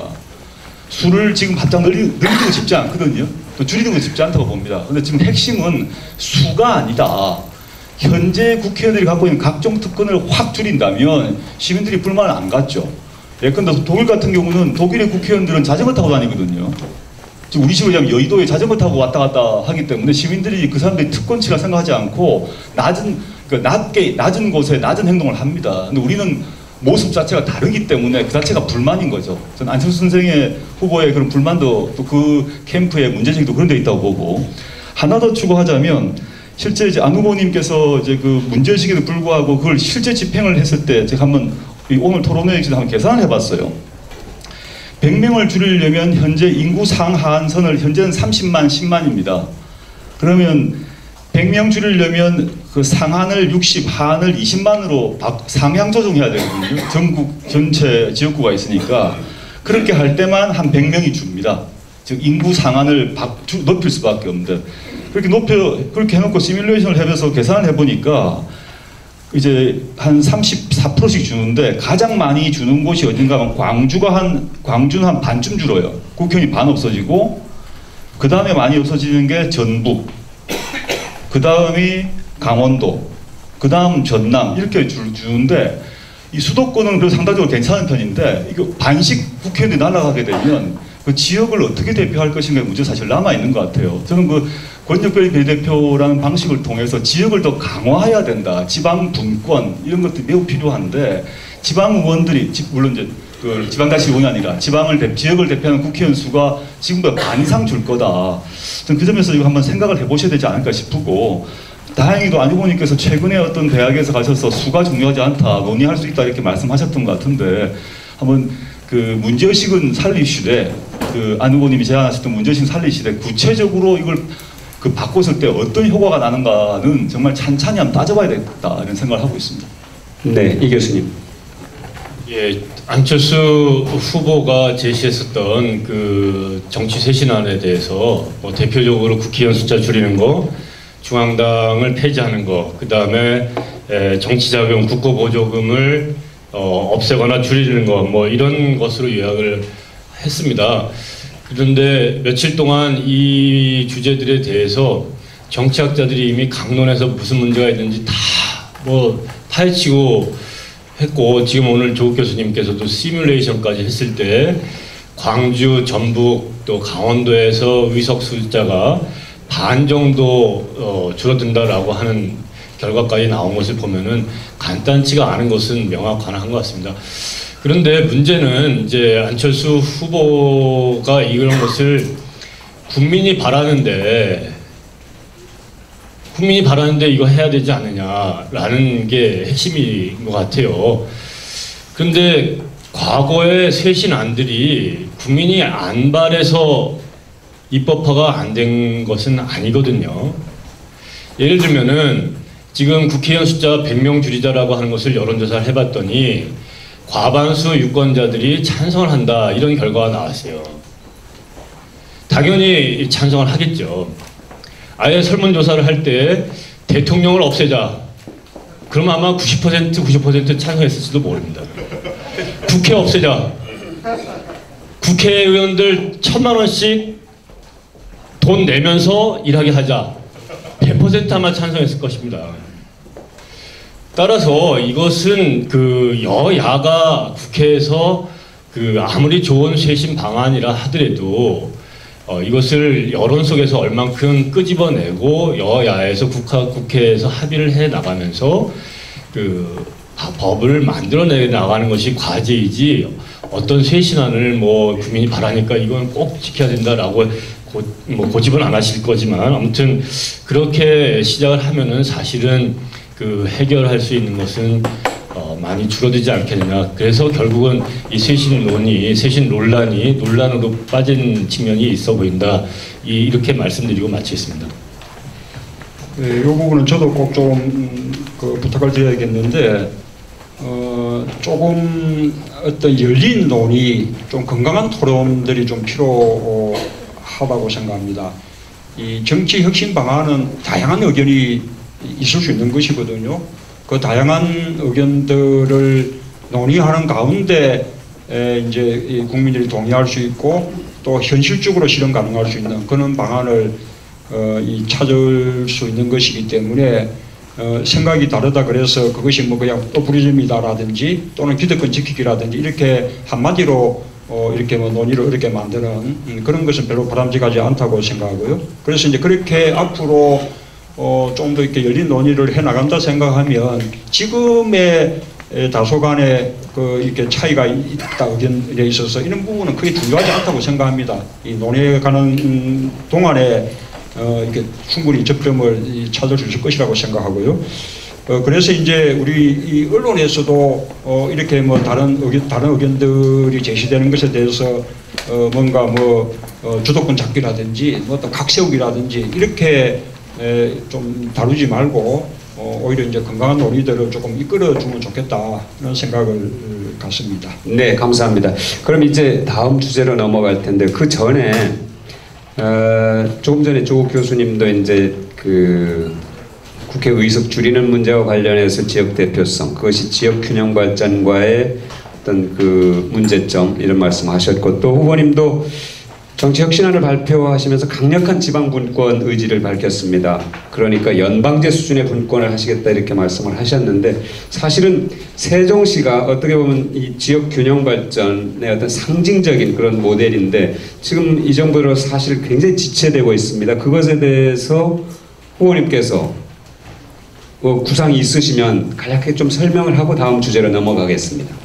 예, 우리 이제 이 국가 균형 발전이나 그 지방 분권도 또 늘 이제 많은 분들이 이 말해 오고 있고 또 정부도 약속하고 뭐 그러지만 아까 정치 혁신만큼이나 늘 이제 말로 거치고 잘 실천되지 않는 그런 이제 과정인 것 같습니다.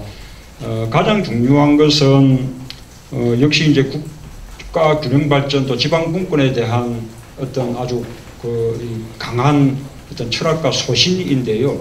저는 이 지방의 눈으로 지방을 볼 수 있는 지방의 눈으로 지방을 보는 그런 관점들이 꼭 좀 필요하다고 봅니다. 서울에서는 지방이 잘 보이지 않아요. 그래서 뭐 이 국가 균형 발전 수도권에 너무 과밀되어 있고 지방은 피폐하고 이런 이야기들을 하면 다 뭐 이렇게 옳은 이야기야 그렇게 돼야지 하지만 실제로 수도권에 계신 분들은 절실한 과제로 생각하지 않거든요. 그게 아쉽지 않기 때문에. 그러나 이제 지방에서 보면 이렇게 나가가지고는 정말 이게 지방은 젊은 사람들은 다 떠나고 이렇게 연세 많은 어르신들만 남는 공동화된 이래가지고는 악순환이 거듭되는 그래서 우리나라가 제대로 된 이렇게 선진국으로 이렇게 발전이 어렵겠다라는 것을 절감을 이렇게 하게 됩니다. 그래서 이제 이 국가균형발전 지방분권은 이 참여정부의 가장 중요한 어떤 국정 목표였는데요. 그 정신을 이명박 정부에서 퇴색된 것을 제가 되살리겠다는 그런 이제 말씀을 드리고, 그 방안으로는 저희가 제주도를 특별자치도로 그렇게 설정했고, 지금 이제 금년 7월에 출범한 세종시가 또 이제 특별자치시입니다. 이쪽을 지방분권의 하나 선도 모델로 육성해서 이것이 조금 어느 정도 완성이 되면 이것을 전국으로 확산시켜 나가겠다라는 것이 저희 이제 그 목표입니다. 그리고 그렇게 되기 전까지 가장 중요한 것은 역시 이제 이 재정에 있어서 실질적인 지방분권을 이루어주는 거죠. 지금 이제 국세하고 지방세 규정이 8대2로 되어 있는데요. 이 이제 그 비율을 바꿔서 지방세 비중을 대폭 크게 높여 나가야 되고요. 또 그러기 전까지 지금 이제 지방 교부세율을 한 2% 높이고, 지금 이제 지방 재정이 하도 이제 어려우니까 이 부가세의 5%를 지방 소비세로 해서 지방에 돌려주고 있는데, 이것을 저는 단계적으로 한 20%까지는 높여야 되고, 단순히 높이기만 해서는 형편 좋은 곳은 보다 많은 재원이 배분되고, 또 형편이 어려운 곳은 또 적은 재원밖에 없는 이런 이제 또 문제가 있기 때문에, 그 가운데 한 30% 정도는 공동세로 운영해서 낙후된 지역에 우선 배정될 수 있게끔 그런 이제 제도들을 강구해야 된다고 생각을 합니다. 한마디만 끼자면, 아까 이제 뭐 지방 분권에 대해서는 사실 노무현 정부가 최초로 시도했다가 제대로 잘 마무리가 못했습니다만은, 아까 제가 빼먹은 게 있어서 하나 말씀드리겠습니다. 이제 지역구 국회의원을 100명으로 줄인 문제와 직결된 문제인데요. 다른 예보 딱 몇 가지 예만 들자면, 아까 얘기했듯이 상한선을 60만, 20만으로 올리게 되면 어떤 일이 발생하냐면, 지금 제주도 같은 경우 지역구가 3명의 국회의원이 나오는데 줄이게 되면 1명으로 딱 줄어듭니다. 제주도가 1명. 그다음에 대전 같은 경우는 현재 6명인데 1명이 됩니다. 이걸 대전시에서 대전 시민들이 물어봤을 때 국회의원 줄이면 좋아요? 좋아하는데, 우리 대전시의 국회의원 1명입니다. 제주도의 국회의원 1명입니다. 이건 다른 문제 같다는 거거든요. 그래서 한번 그 지방 분권 차원에서도 지방의 권력들이 지방 정치가 강화된다는 생각을 해보게 되면 숫자만의 문제가 아니라 여러 가지 세밀한 고려가 필요하다. 이 말씀 한번 강조드리고 싶습니다. 네, 잘 알겠습니다. 그러면 방송에 아무래도 시간 제약이 있을 것 같으니까요. 다음 주제로 넘어가겠습니다. 야권 후보 단일화에 관한 얘기인데, 국민들은 야권 후보 단일화에 대해서 참 관심이 많습니다. 첫째는 되는지, 두 번째는 언제 되는지, 세 번째는 어떤 방식으로 되는지, 이게 이제 국민들도 관심이고 언론도 관심인데, 정권 교체를 열망하는 국민들은 대부분 단일화가 돼야 된다고 생각하고 또 될 것이라고 믿는 분들이 많이 있습니다. 그런데 오늘 우상호 공보단장께서 단일화 문제를 공식적으로 이제 상대 쪽에 제안을 했고, 그러니까 앞으로 논의 과정에서 제가 조금 전에 얘기했던 세 가지 그런 부분들은 논의 과정에서 하나씩 정리가 돼갈 것이라고 보고요. 오늘은 왜 단일화가 돼야 되는지, 과연 단일화가 2013년 한국에서 어떤 의미를 갖는 것인지, 그 깊은 의미를 얘기하다 보면은 자연스럽게 단일화의 어떤 방안이라든지 이런 것도 자연스럽게 얘기가 되지 않겠는가, 거기서 어떤 그 뭐라고 할까, 실마리를 찾을 수 있지 않겠는가, 이런 생각이 듭니다. 먼저 이준환 교수님께서 단일화의 어떤 정치적 의미라고 할까요? 네, 좀 말씀을 해주시죠. 이 좀 그 큰 시각에서 보면은 이번에 단일화가 아니라 선거를 앞두고 이제 이합 집산이나 합정 연행이 한국에서는 그 상당히 오랜 전통을 가지고 있고요. 이것이 정당 정치의 또 일천한 모습의 반영이기도 합니다. 그리고 또 두 번째 측면에서는 이 민주통합당이 지지 기반이 되는 호남 지역의 유권자 숫자가 영남 지역의 반 정도에 불과한 수준으로 바뀌고 있습니다. 따라서 호남 지역을 지지 기반으로 삼는 정당 측에서는 항상 이런 그 유권자 분포의 열세를 만회하는 방식으로 이것을 앞으로도 좀 계속 찾을 수밖에 없게 되지 않겠느냐라고도 저는 조심스럽게 생각을 합니다. 이번에 2012년에 국한돼서 얘기를 드린다면은 지난 1년 정도 동안 여론조사를 통해서 국민들은 단일화가 될 것이다, 희망한다. 그리고 단일 후보가 누구일지 모르지만 단일 후보를 여권 후보에 비해서 더 많이 선호한다라고 하는 그 여론조사가 있기 때문에 상당히 국민적인 관심이나 기대들은 많이 지속적으로 확인되지 않았는가 이런 생각을 합니다. 네, 조 교수님. 어디서 제가 보니까 조 교수님은 이 단일화가 올해 2012년 단일화가 한국의 정말 큰 둑처럼 쌓이는 어떤 보수 세력의 맞은편에 있는 진보 개혁 세력이 외연을 확장해가는 최종 완성 단계는 아니지만, 그러니까 김대중 정부, 노무현 정부에서 박원순 시장의 시민 세력까지 하고 이번에 전문가 세력까지 같이 하면은 어느 정도 균형을 맞추는 그런 말은 세력 균형의 의미가 있다는 말씀을 제가 굉장히 공감하면서 봤는데요. 그러니까 그런 어떤 단일화의 가치를 손상하지 않고 국민들의 큰 공감 속에서 단일화를 이루려면 어떻게 해야 되는지 좀 말씀해 주시죠. 네, 말씀하셨던 건 이런 취지였습니다. 지금 이제 우리가 한국 전쟁의 경험이 있거든요. 오랫동안 권위주의의 그 경험이 있어가지고 사회 전체가 좀 어려운 단어를 쓰자면 편향되어 있습니다. 오른쪽으로 많이 기울어 있습니다. 정치 지형 자체가. 그래서 과거의 선거를 보면 어떤 일이 있어도 무조건 35%에서 40%는 무조건 특정 정당을 찍는 상황이 발생하고, 1기 민주정부, 2기 민주정부 같은 경우도 사실은 약간 이질적인 세력과 연합을 통해서 겨우 집권했다는 거죠. 근데 지금은 국면이 다르다라고 생각합니다. 아까 여러 가지 뭐 정책적인 차이가 있습니다만, 정치개혁 같은 경우 저도 약간 뭐 차이가 있다고 생각합니다만은 문재인 후보와 안철수 후보의 정책적 그 싱크로율 같은 경우는 저는 경제개혁 분야는 거의 95% 이상일 것이고 정치 부분은 거의 70% 이상일 거라고 생각합니다.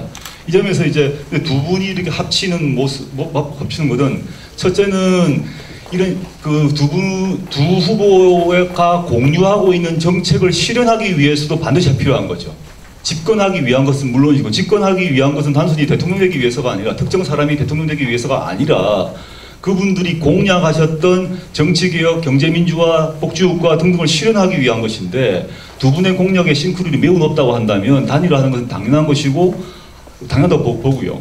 그 다음에 이제 이런 게 있는 것 같습니다. 그러니까 이런 단일화를 해서 단순히 정권을 갖다가 뭐 정치공학적으로 서로 나눠먹기 이런 문제가 아니라 정책적인 일치율이 매우 높다. 그럼 당연히 크게 봐서 같은 세력이란 것이고요. 이것은 저는 크게 봐서 민주당, 지금 이제 민주당이 맨 처음에는 어떻게 호남당 이런 표현을 들었습니다만 점점 확장되어 왔습니다.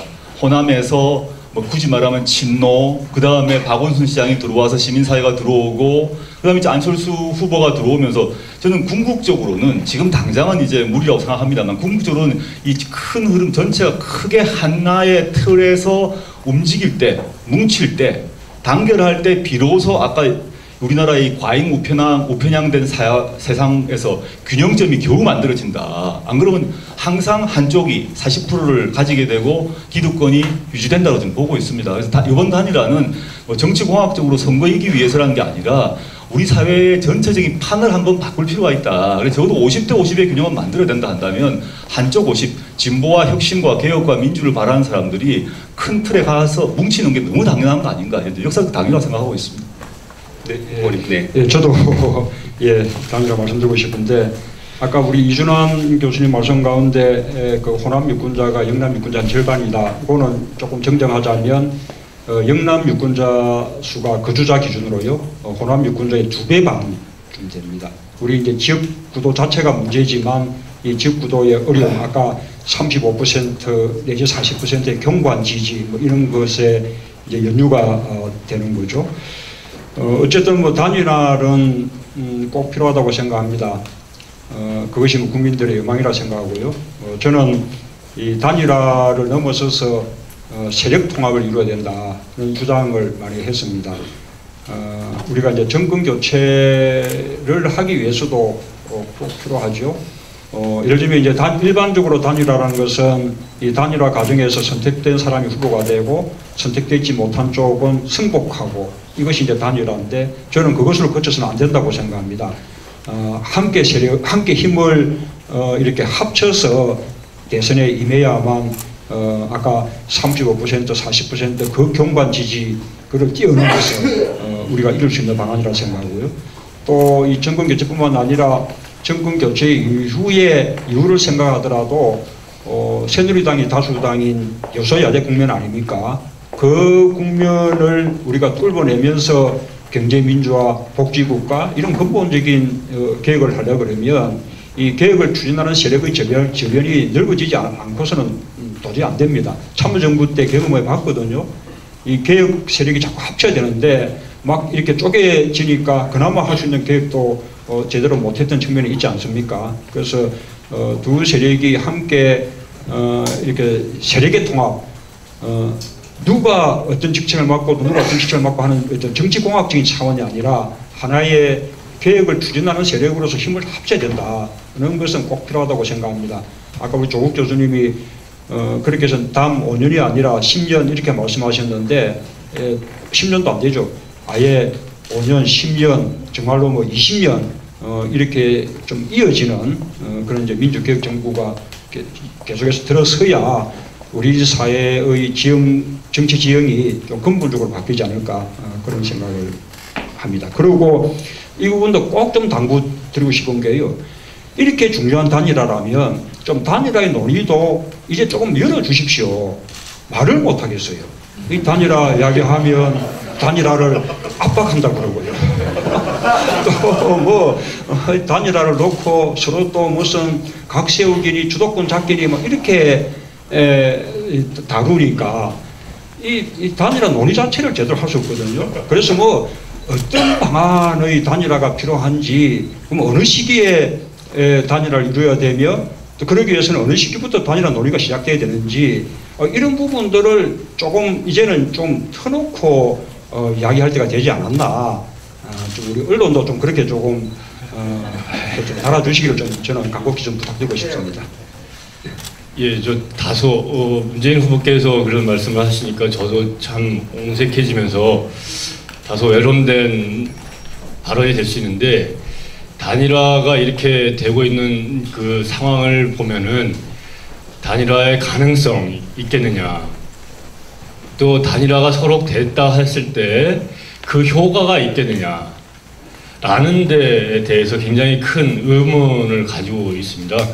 뭐 삼척동자도 다 1년 전부터 예를 들면 안철수 후보가 출마를 하면은 민주당 후보와 단일화를 하겠거니 이런 기대를 해왔었던 거고, 그런데 이 뭐 후보 등록이 한 달도 안 남은 시점에 단일화 얘기도 못 꺼내는 상황이 와 있고, 또 예를 들면은 뭐 여론조사 몇 %의 전문가 패널 몇 %, 또 모바일 투표 몇 %, 뭐 이 퍼센테이지 정하면서 방법 얘기하면서 밀고 땡기고 이렇게 해서 정말 후보 단일화가 만약에 된다 하더라도 이게 무슨 그 국민들한테 어떤 감동이나 무슨 드라마가 있고 1년 전부터 알고 있던 사실인데 이게 무슨 되겠는가 이런 저 의문이 드는데 이거는 어떻게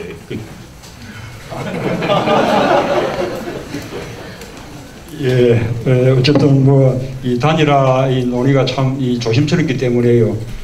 좀 더 나아가는 것은 조금 부담스러운데 어쨌든 저는 이 단일화를 주는 것은 결국은 국민들일 것이라고 생각합니다. 이 국민들께서 단일화가 필요한 일이다라고 요구하면 단일화가 돼야 되는 거죠. 그리고 그렇게 하려고 그러면 어떤 방안의 단일화가 필요하고 앞으로 어떻게 힘을 모아 나가야 된다. 이런 것도 저는 이 단일화에 대한 국민 여론들이 좀 더 이렇게 모일 것이라고 생각합니다. 근데 그렇게 모이려면 우선 이제 단일화에 대한 논의만큼은 조금 더 개방돼야 되지 않냐 그런 생각을 좀 하고 있습니다.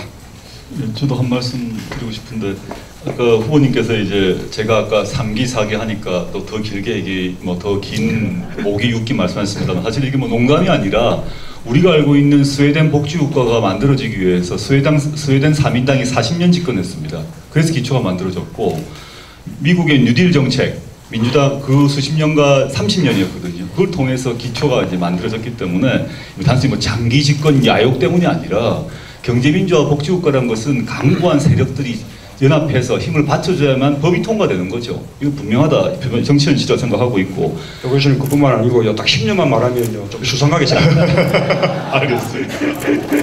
아, 이상하게, 그러세요. 10년이 우리가 이상하게 또 쓴다질 수 있어요. 예민한 시기라서. 저는 오늘 문재인 캠프에 주관을 하셨기 때문에 일부러 한 말씀 드리고자 합니다. 저는 이제 경쟁이 심해질 거기 때문에 서로 후보 간의 경쟁, 캠프 간의 경쟁, 지지자 간의 경쟁이 있습니다만 저는 문재인 후보님을 포함하셔서 캠프 관계자들이 그 안철수 후보에게 감사해야 된다 생각합니다. 왜냐하면 박근혜 대세론을 꺾는 데 있어서 안철수 후보께서 중요한 역할을 하셨거든요. 그래서 감사한 마음을 일단 한번 가지시면 어떨까? 그리고 그에 기초해서 경쟁도 하자 이런 말씀 드리고 싶고 당부를 드리고 싶고요. 제가 하나 이제 후보님께 여쭤보고 싶은 거는 아까 이 교수님이 아까 문제 제기하셨던 거 저는 공감하고 있는데 지금 이제 단일화 방법에 있어서 방법을 가지고 이거 몇 프로 저거 몇 프로 질문은 이런 질문으로 하자 뻔한 얘기죠. 뭐 당성 나항성 누가 높냐 국정 운영 적합성 누가 높냐 그럼 한쪽은 문 한쪽은 아니니까 서로 질문에 그거 넣으려고 그러겠죠. 말싸움하고 그 다음에 결렬되게 되면 신문에서는 두 후보 또는 대리인이 등 돌리고 있는 사진 나오고 이런 식으로 이제 결렬 1차 결렬 2차 결렬 사람들의 실망감과 피로감은 높아지고 쟤들 뭐 하는 거야 이런 식으로 해서 단일화됐을 때 이겼을까? 쉽지 않다고 봅니다. 힘을 열기를 끌어올려야 된다는 것이 이 교수님의 저는 문제의식이라고 생각하고 있는데요. 저는 이게 이제 우리가 이 대통령 후보를 뽑는다는 것이 뭐 장난이 아니죠. 어마어마한 일을 하는 건데 그냥 여론조사 하나로 끝내는 게 옳은 거냐 저는 싶고요. 저는 그 후보님께 아예 공개적으로 여쭤보고 싶은 것은 이 문제를 둘러싸고 정치개혁을 포함해서 모든 문제에 있어서 안 후보님하고 TV 공개 토론을 한번 하시면 어떨까? 어떠십니까? 생방송으로 해서 한번 그럼 우리가 후보님이 실수하실 수도 있고 안 후보님이 실수하실 수도 있고 그 속에서 유권자는 평가한 건데 지금은 모두 신문 보도를 통해서만 나오는 거 언론 보도를 통해서 정리된 것만 보는 거거든요. 한번 생으로 계급장 떼고 해보실 생각 있으십니까? 예, 저는 뭐 TV 토론뿐만 아니고 또 다른 형태의 토론이라도 이렇게 열린 공간에서 함께 이렇게 논의하는 모습 보이는 것 그리고 또 그것을 통해서 국민들께 판단할 하나의 자료를 제공해 드리는 것 그런 것은 꼭 필요한 일이고 어떤 면에서는 또 정치하는 사람들의 의무기도 하다고 생각합니다. 일방적으로 자기 의견만 발표하는 것으로 끝날 것이 아니라 그것을 놓고 함께 국민들이 지켜보는 앞에서 토론하는 것 저는 뭐 아주 필요한 일이고 좋은 일이라 생각하고요. 그래서 뭐 저는 안철수 후보하고의 뭐 1대1 토론 그것도 얼마든지 용의가 있습니다. 뿐만 아니고 뭐 선거법상 두 사람만의 토론이 또 이제 그 방송 입장에서 어렵다면 저는 뭐 세 후보 간의 토론도 좋고 어떤 형태의 토론도 저는 환영한다라는 말씀을 드립니다. 예, 박수가 쏟아지는군요. 네, 시간이 얼마 남지 않은 관계로 사실은 민주통합당의 이 쇄신 방안에 대해서도 좀 얘기를 해야 됩니다만 그것은 이제 후보님께서 마지막에 설명을 좀 하시는 걸로 하고요. 투표 시간 연장 문제에 대해서 좀 얘기를 해봤으면 좋겠습니다. 지금 투표 시간 연장 문제가 민주당에서 제기했고 또 안철수 후보 쪽에서도 강하게 행동에 나섰고 그러면서 국민들도 호응하고 그래서 큰 흐름이 이렇게 형성된 느낌인데요. 후보님께서는 이 문제를 앞으로 어떻게 끌고 가셔서 과연 관철을 하실 것인지 국민들은 그 부분에 굉장히 주목하는 것 같습니다.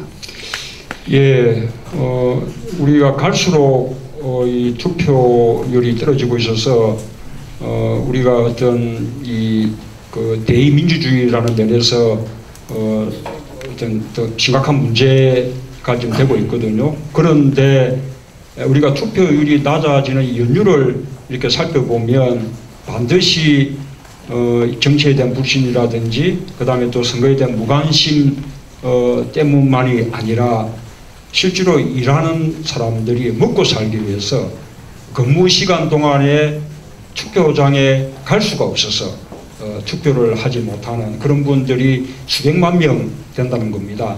지금 한국 정치학회가 최근에 조사한 바에 의하면 지금 우리나라 비정규직이 한 840만 명쯤 되는데 그분들을 상대로 지난번 투표에 불참한 그 이유를 물었더니 64% 넘는 분들이 근무 시간 중에 투표장에 갈 수가 없어서 못했다. 반면에 자발적으로 투표에 불참한 사람은 그러니까 36%가 채 안 되는 거죠. 그래서 투표 시간만 조금만 연장을 해주고 그분들이 투표할 수 있는 기회만 좀 늘려주면 훨씬 많은 분들이 투표에 참여할 수 있거든요. 이렇게 우리가 국민들의 정치 참여 높여야 되고 또 투표 다 참가해야 되고 이렇게 늘 이제 그 강조를 해봤는데 그렇게 생각한다 그러면 투표 시간 연장이야말로 그렇게 해서 보다 많은 국민들이 투표에 참여할 수 있게 하는 것이야말로 정말로 중요한 정치 혁신인 거죠.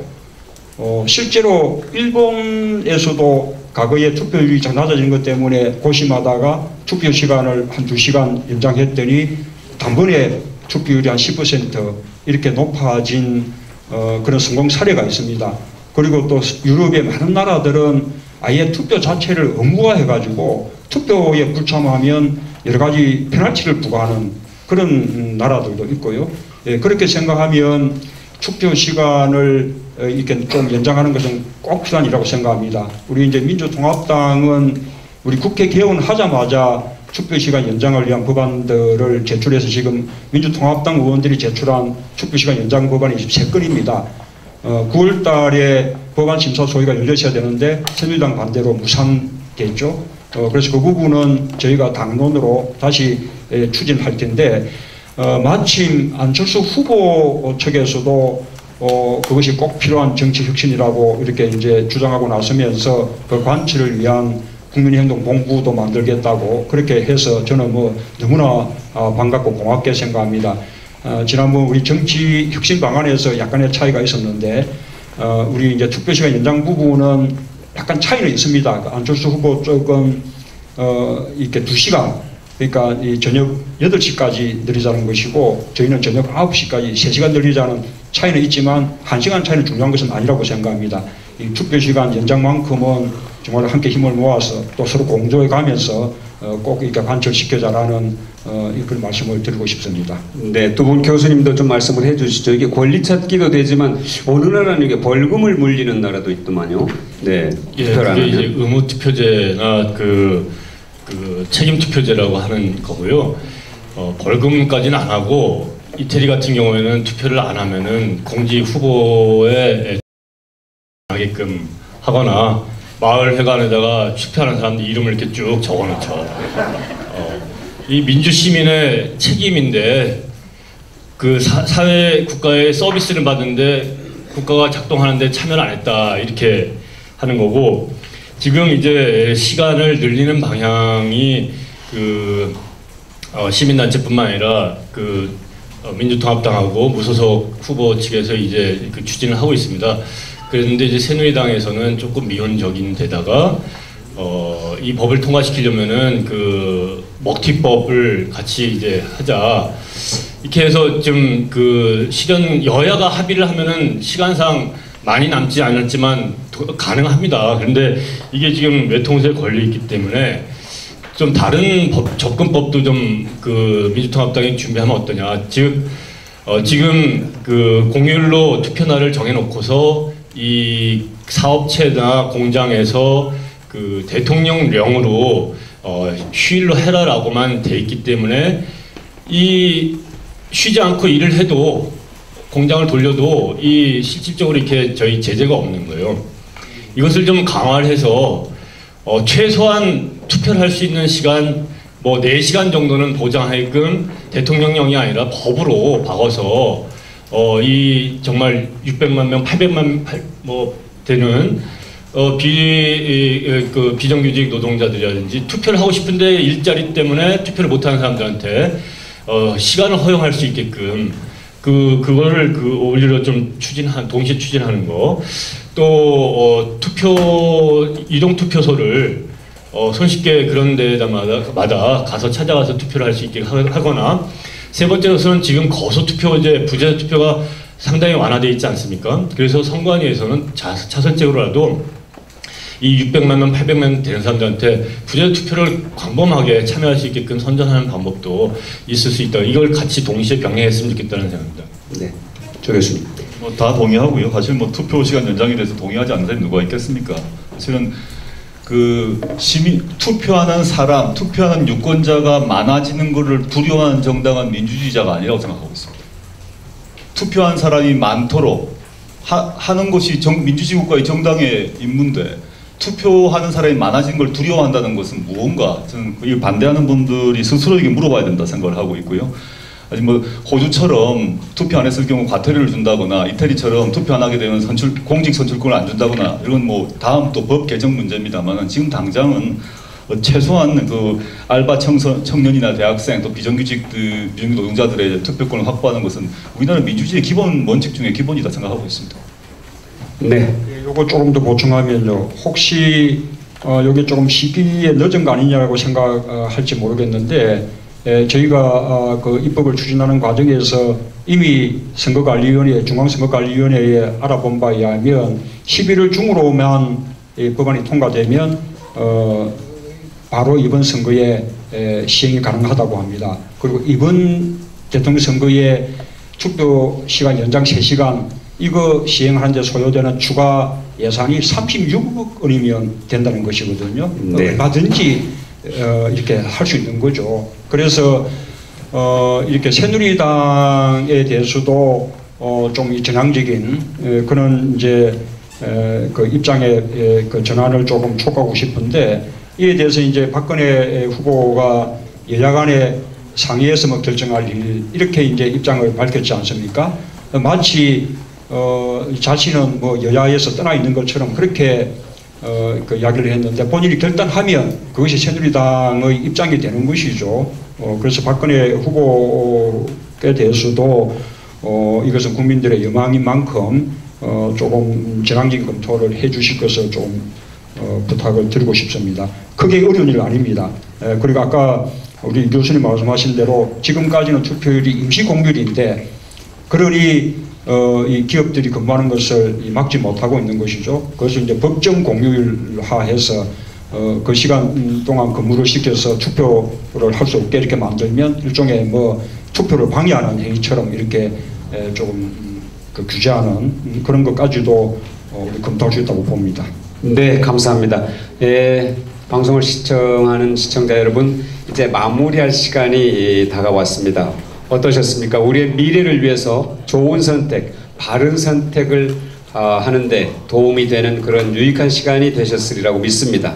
끝으로 두 분 교수님께서 문재인 후보님께 국민을 대신해서 꼭 이런 후보가 되어 주십시오 하는 그런 당부 말씀을 좀 짧게 해주셨으면 고맙겠습니다.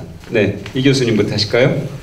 오늘 문재인 후보님 옆에서 얼굴 그러니까 답변할 때 이 얼굴이 빨개지시는 꼭 지킬 약속만 하신다 말할 때 얼굴이 빨개지시더라고요. 그래서 꼭 약속을 다 지키시는 대통령이 될 것 같고, 당선돼도 야당 후보 만나는 게 공작이 아닐 수도 있다. 이런 그 문화를 좀 새로운 문화를 그래서 좀 대한민국을 좀 바꿔줬으면 좋겠습니다. 감사합니다.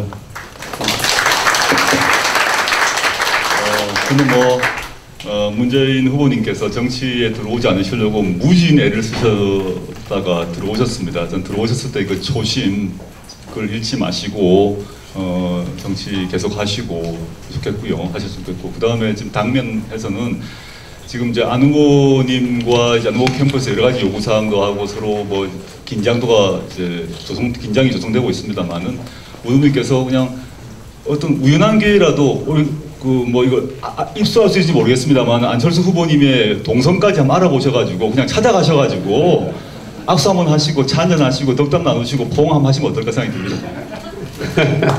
감사합니다. 두 분 교수님 말씀하여튼 후보님 가슴에 콕 새기시고 정권 교체 시대교체, 정치교체, 국민 열망을 반드시 실현해 주시길 바랍니다. 국민들께 마지막 인사 말씀 해주시죠. 예, 아까 우리 이 교수님 야당 후보 또 야당 국회의원들과 또 협의하는 말씀하셨는데 이 부분 저는 이미 공약을 했습니다. 제가 대통령이 되면 여야 정책협의회를 만들겠다라는 약속을 좀 드렸고요. 설령 그게 안 되더라도 이 국가안보나 외교에 관한 이 중요한 정보들은 늘 야당에 제공하고 또 야당과도 함께 협의하면서 파트너로 이렇게 함께 국정을 해나가는 그런 국정을 통해서 일종의 국민 통합을 이루겠습니다. 어쨌든 이 민주통합당의 그 변화와 쇄신을 통해서 정치 혁신을 꼭 이루어야겠다는 그런 각오를 하고 있습니다. 어제 우리 민주통합당 의원총회에서 정치 혁신 방안을 전폭적으로 수용하는 그것이 이제 출발이라고 생각합니다.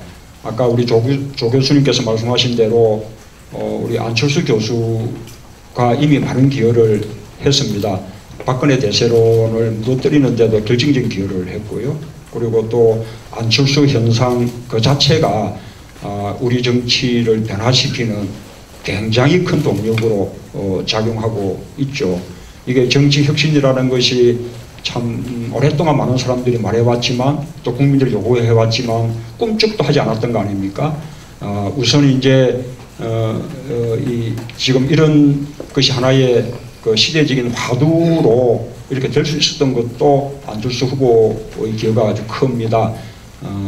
저와 안철수 후보가 함께 이렇게 힘을 합쳐서 노력해 나가면 이번 기회에 우리나라 정당도 바꾸고 좀 정치도 제대로 바꿀 수 있지 않을까 그렇게 이제 기대를 해봅니다.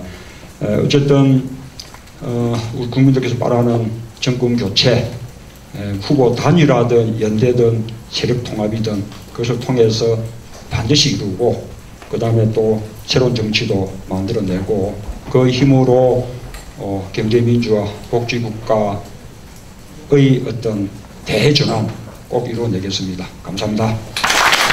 감사합니다. 문재인 후보님 감사합니다. 그리고 두 분 교수님 좋은 말씀 잘 들었습니다. 50일 남은 동안 문재인 후보님 정말 멋진 경쟁을 펼치셔서 국민들에게 승리를 선사할 수 있도록 뜨거운 박수 다시 한번 부탁드리겠습니다. 감사드립니다.